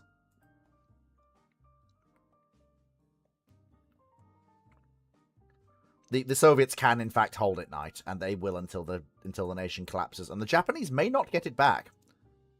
An independent state may arise instead. No, it won't. The Ainu people have been under occupation for a very long time, and would probably like to be free if they have the chance. The Ainu people have been almost entirely assimilated. Are a minority minority in their own land.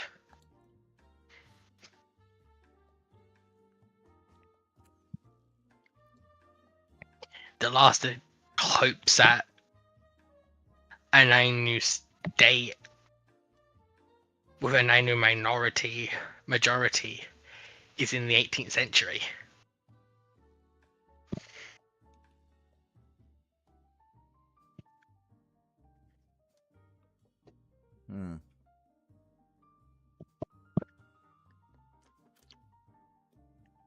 You know, I really wish Moe was here. He knows quite a bit about the Japanification of Hokkaido.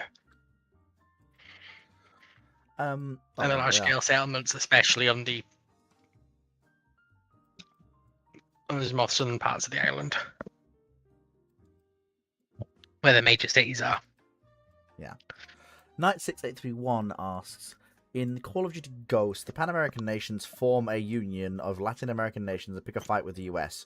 Remove the sci-fi elephants. How silly is a conflict between the US and Pan America? Aggressively so.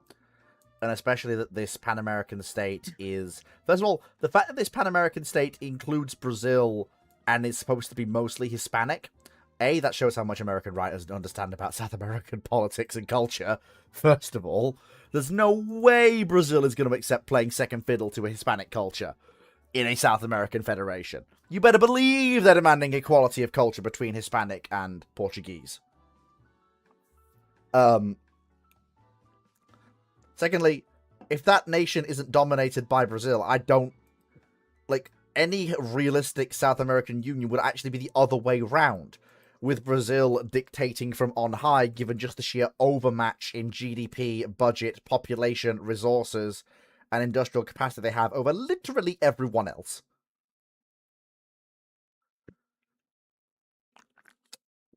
Fourthly, unifying literally doesn't really do much other than congratulations, you are slightly less shit at being nations. Then, fifthly, you've got the whole, yes, let us fight the US because they're weak.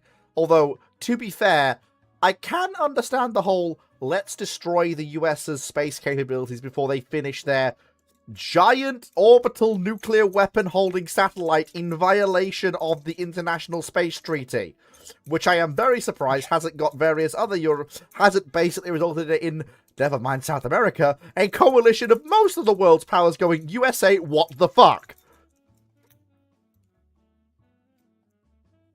Again, shows how much the writers at whatever the fucking bullshit studio was making COD that year understands international politics or anything beyond US action movies made by Michael Bay, where most of the actors are white dudes because, yes, what is a black person in the US military in a COD game? Oh yeah, non-existent.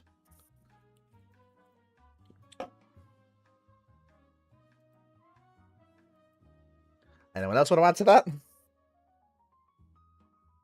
Meh. Hey, the Odeon platform was cool as fuck. Yeah, nothing in it.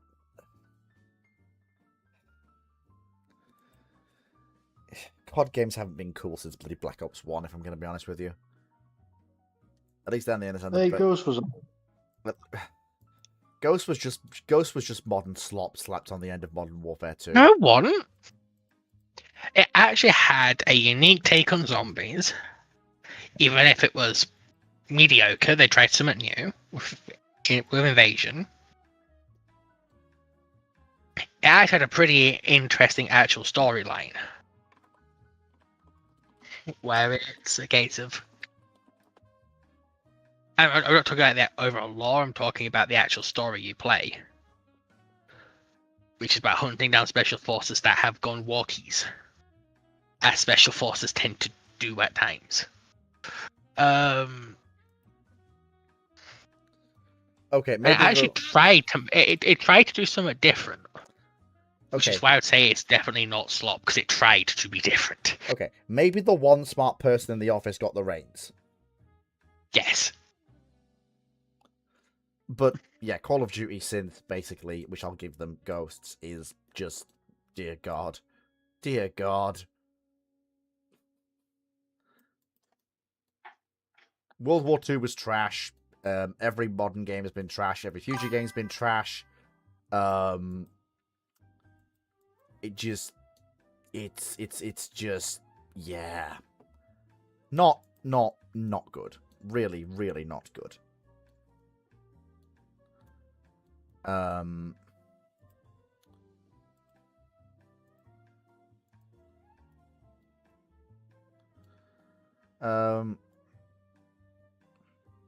Typical gunnery officer.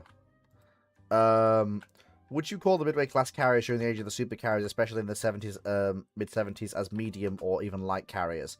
First of all, there's no such thing as a medium carrier. That's just a carrier. No, they're not light carriers.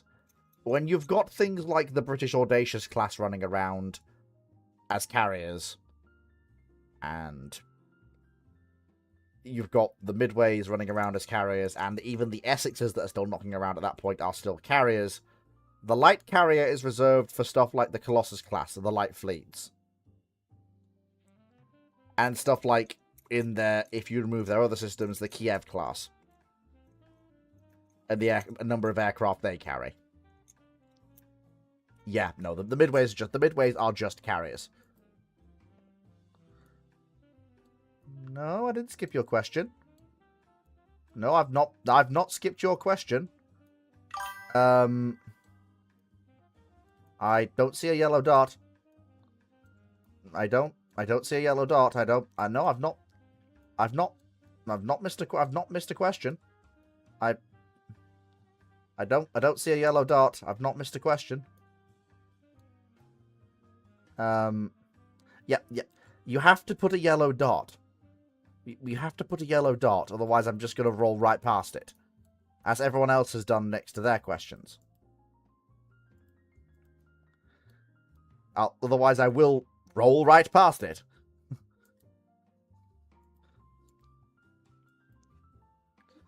I will get to yours in a second once I've done another YouTube question. Knight6831. If the 140 gun first-rate Santa Trinidad had been able to make a British port, what would the RN do with her? And if she is taken on after repairs, how much do they get out of her? She will not be repaired. Her guns will be taken off for reuse or melting down to be reforged, and she will be broken up or used as a hulk. By Trafalgar, she is on her last legs. She is nearly worked to bits. She's becoming unmanageable. The only reason that she is in the fleet at all is because the Spanish literally cannot afford to have any ship of the line down.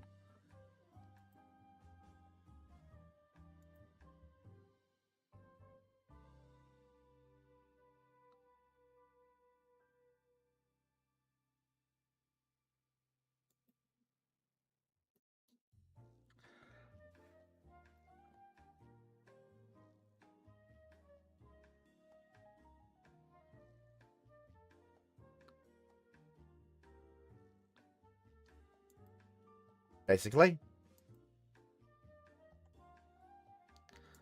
She'll be scrapped.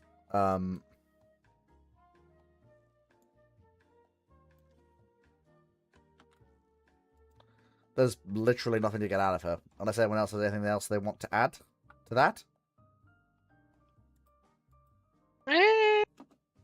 Not really. Potatoes. Oh.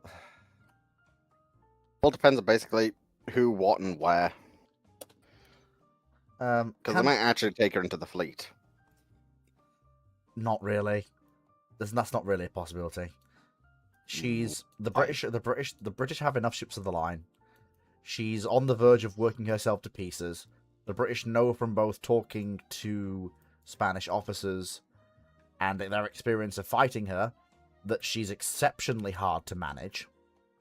Then you cut her down and resay her. Well, no, again, she's nearly worked to pieces.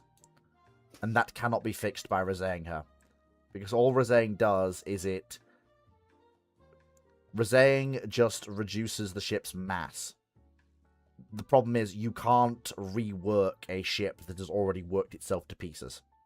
If they are worked out, you can't realistically keep them going. Since the wood itself, the wood itself Right. is just on the verge of going. From what little I'm aware of, so it's so much, but I can't find anything saying that she's in this terrible state. At that point, she is. She's ever since the Spanish four-decked her, she was basically living on borrowed time. The weight was far too much for her to handle. She was because there's a reason why you don't build ships of the line a certain way, and you don't build them as big as the especially not rebuild them to be as big as the Spanish did. She was already being very heavily used, and the stresses on her hull would have been increased. Had she reached port, given what an ordeal the Trafalgar campaign was in terms of sailings, and the damage she would have sustained, the damage to her, in combination with the stresses of the life she'd had since being foredecked, it is highly likely that had she been examined, she would have been declared worked out. Given that she didn't make port, that examination couldn't take place. Yeah, but you're also forgetting the other side of things. Ship is ship. Not at this point. The British have enough ships of the line that taking a ship that is unmanageable at sea doesn't fit within their...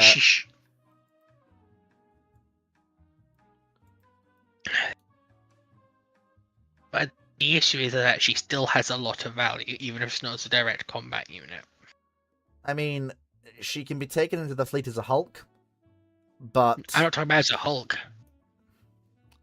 There's not any other role for her. She's got no place in combat. Yeah, there is. She's got no place in combat. She's got no place in combat. As a prize, as a trophy, she's got a lot of value. Not really. The British are dragging in ships of the line from various battles all the time. Yeah, but there's a difference between ship of the third rate and the largest ship of the line built until this point. Honestly, no. If I'm going to be brutally honest, honest with you, you're. Also, she's also a flagship. Again, she's a flagship. She was She was now flagship one of the admirals there. She's described as towering over even the third rates at the battle. Yes, So because she was a big lass, yes, but and we have historical precedents of the really large, impractical for their time, Spanish war galleons were taken as prizes and propaganda pieces when they were taken by the British and the yes, Portuguese yes, and the but French. that historical context is for a different era of history. That doesn't apply This here. is not that far detached. It is that far detached. The sort of war that is being fought in the Napoleonic Wars, given the state of Britain's finances, given the state of the Royal Navy, given the fact that this is a war for survival which the Royal Navy needs to win, that it quite frankly doesn't have time for two grandiose displays like this. She might be displayed for a week, a month, maybe more, but then she'll be broken up for scrap or put as a hulk. No, she wouldn't be. No, she would. Because the biggest issue the British have in this period is war exhaustion. From spending 20 plus years of de facto war. What are you talking about? There's very little war exhaustion when Trafalgar is fought. They just come out for the entire period. Yes, but that doesn't apply to this situation. It does. Because no, because taking a prize and a signature of victory. That's not how. It's a very good way in this period. No, this is not how they even think in the modern period. day. No. It is a very good way, even in the modern day, of rallying support around the flag. This is not how they and thought. Showing people that fleet it literally fucking is. No, it isn't. So this is just why not. do you think the American frigate was paraded around the British coasts? There is a difference. Yes, between... but the fact is, it has a use as a propaganda piece. Not to the same extent you're making out. Yes, it does, because it's the largest fucking ship on the planet. It's also a massive waste of time and resources to keep it around. And quite frankly, the guns can be better used melted down and reforged. Is it though?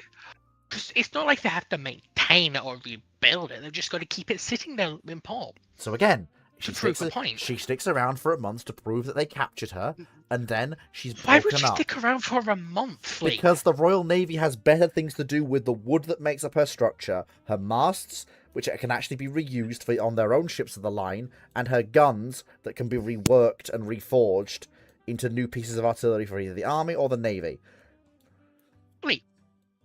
Wait, it'll take a couple of years for that. No, not. Yes, it would. No, we're still talking about a time period where the information gap from Portsmouth to London is a week by itself. What? In what fantasy La La Land is that the case? You're talking 2 days for fast courier tops. Yeah, 3 days for fast courier. Then it's got to get through secretary on one end to secretary on the other. That's 5 days, and that's assuming it's seen immediately, which it won't be seen immediately because, frankly, as you said, it's not important enough to be seen immediately. So it'll just sit there, like what the British government does when something's not urgent. The reuse it'll sit there for a couple of years, gradually taking bits off her. I still maintain that she wouldn't even be displayed. She's far more useful broken up than she is at anything else. She should be useful to the display. I disagree. I fundamentally disagree, and I don't think we're going to agree.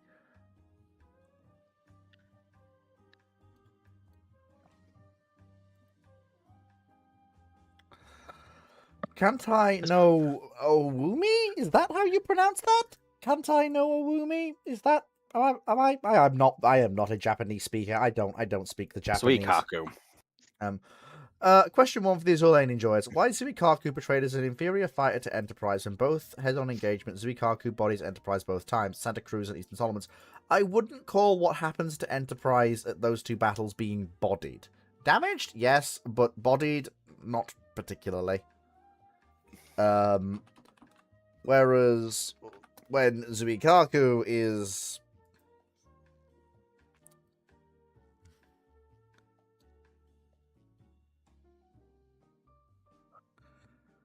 Yeah.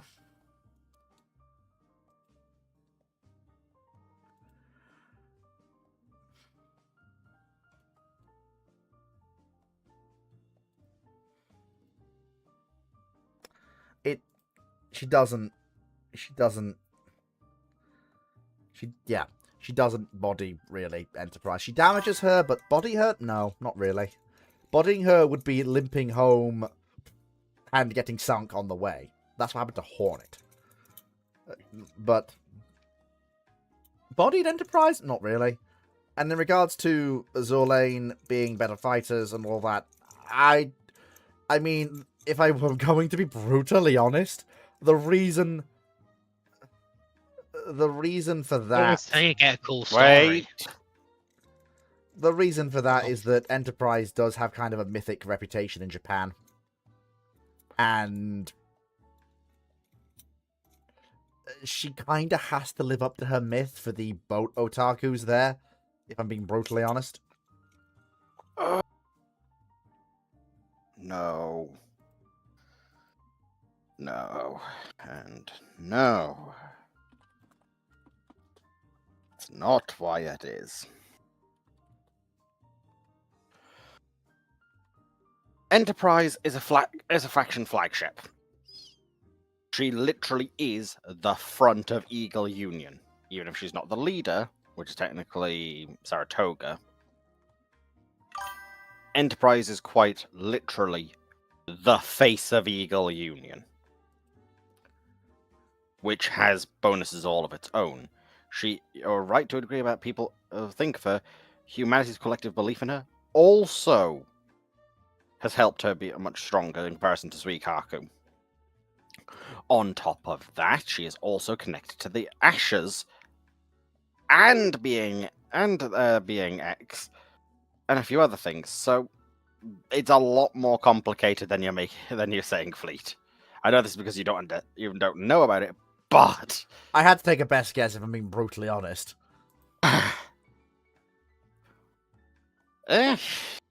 Nagato's fine, Timu. I'm not a huge fan of what they did with her design, but beyond that, it's fine. Literally the thing keeping Japan held together by keeping the Divine Tree alive. I'm not even going to ask. I don't want to open that can of worms. Sakura is protected by a divine Sakura tree. Yep, And I know. basically it got corrupted. I knew I And didn't. Nagato used her power, which basically put her to sleep to keep the tree alive. Hmm.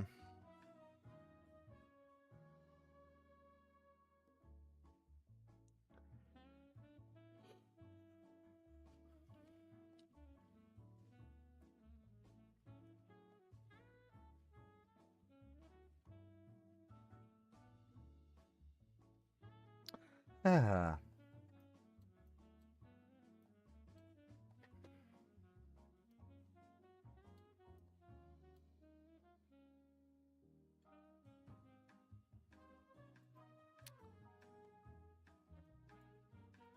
Anyway, I think that's actually a good place for us to end. We've actually gone for about 2.5 hours, which is actually pretty good. And I'm not going to lie, it feels good to be back where Rambling should be, if I'm being honest. Thank you so much, everyone, for watching. I hope you all enjoyed. Take care, and I'll catch you all next time.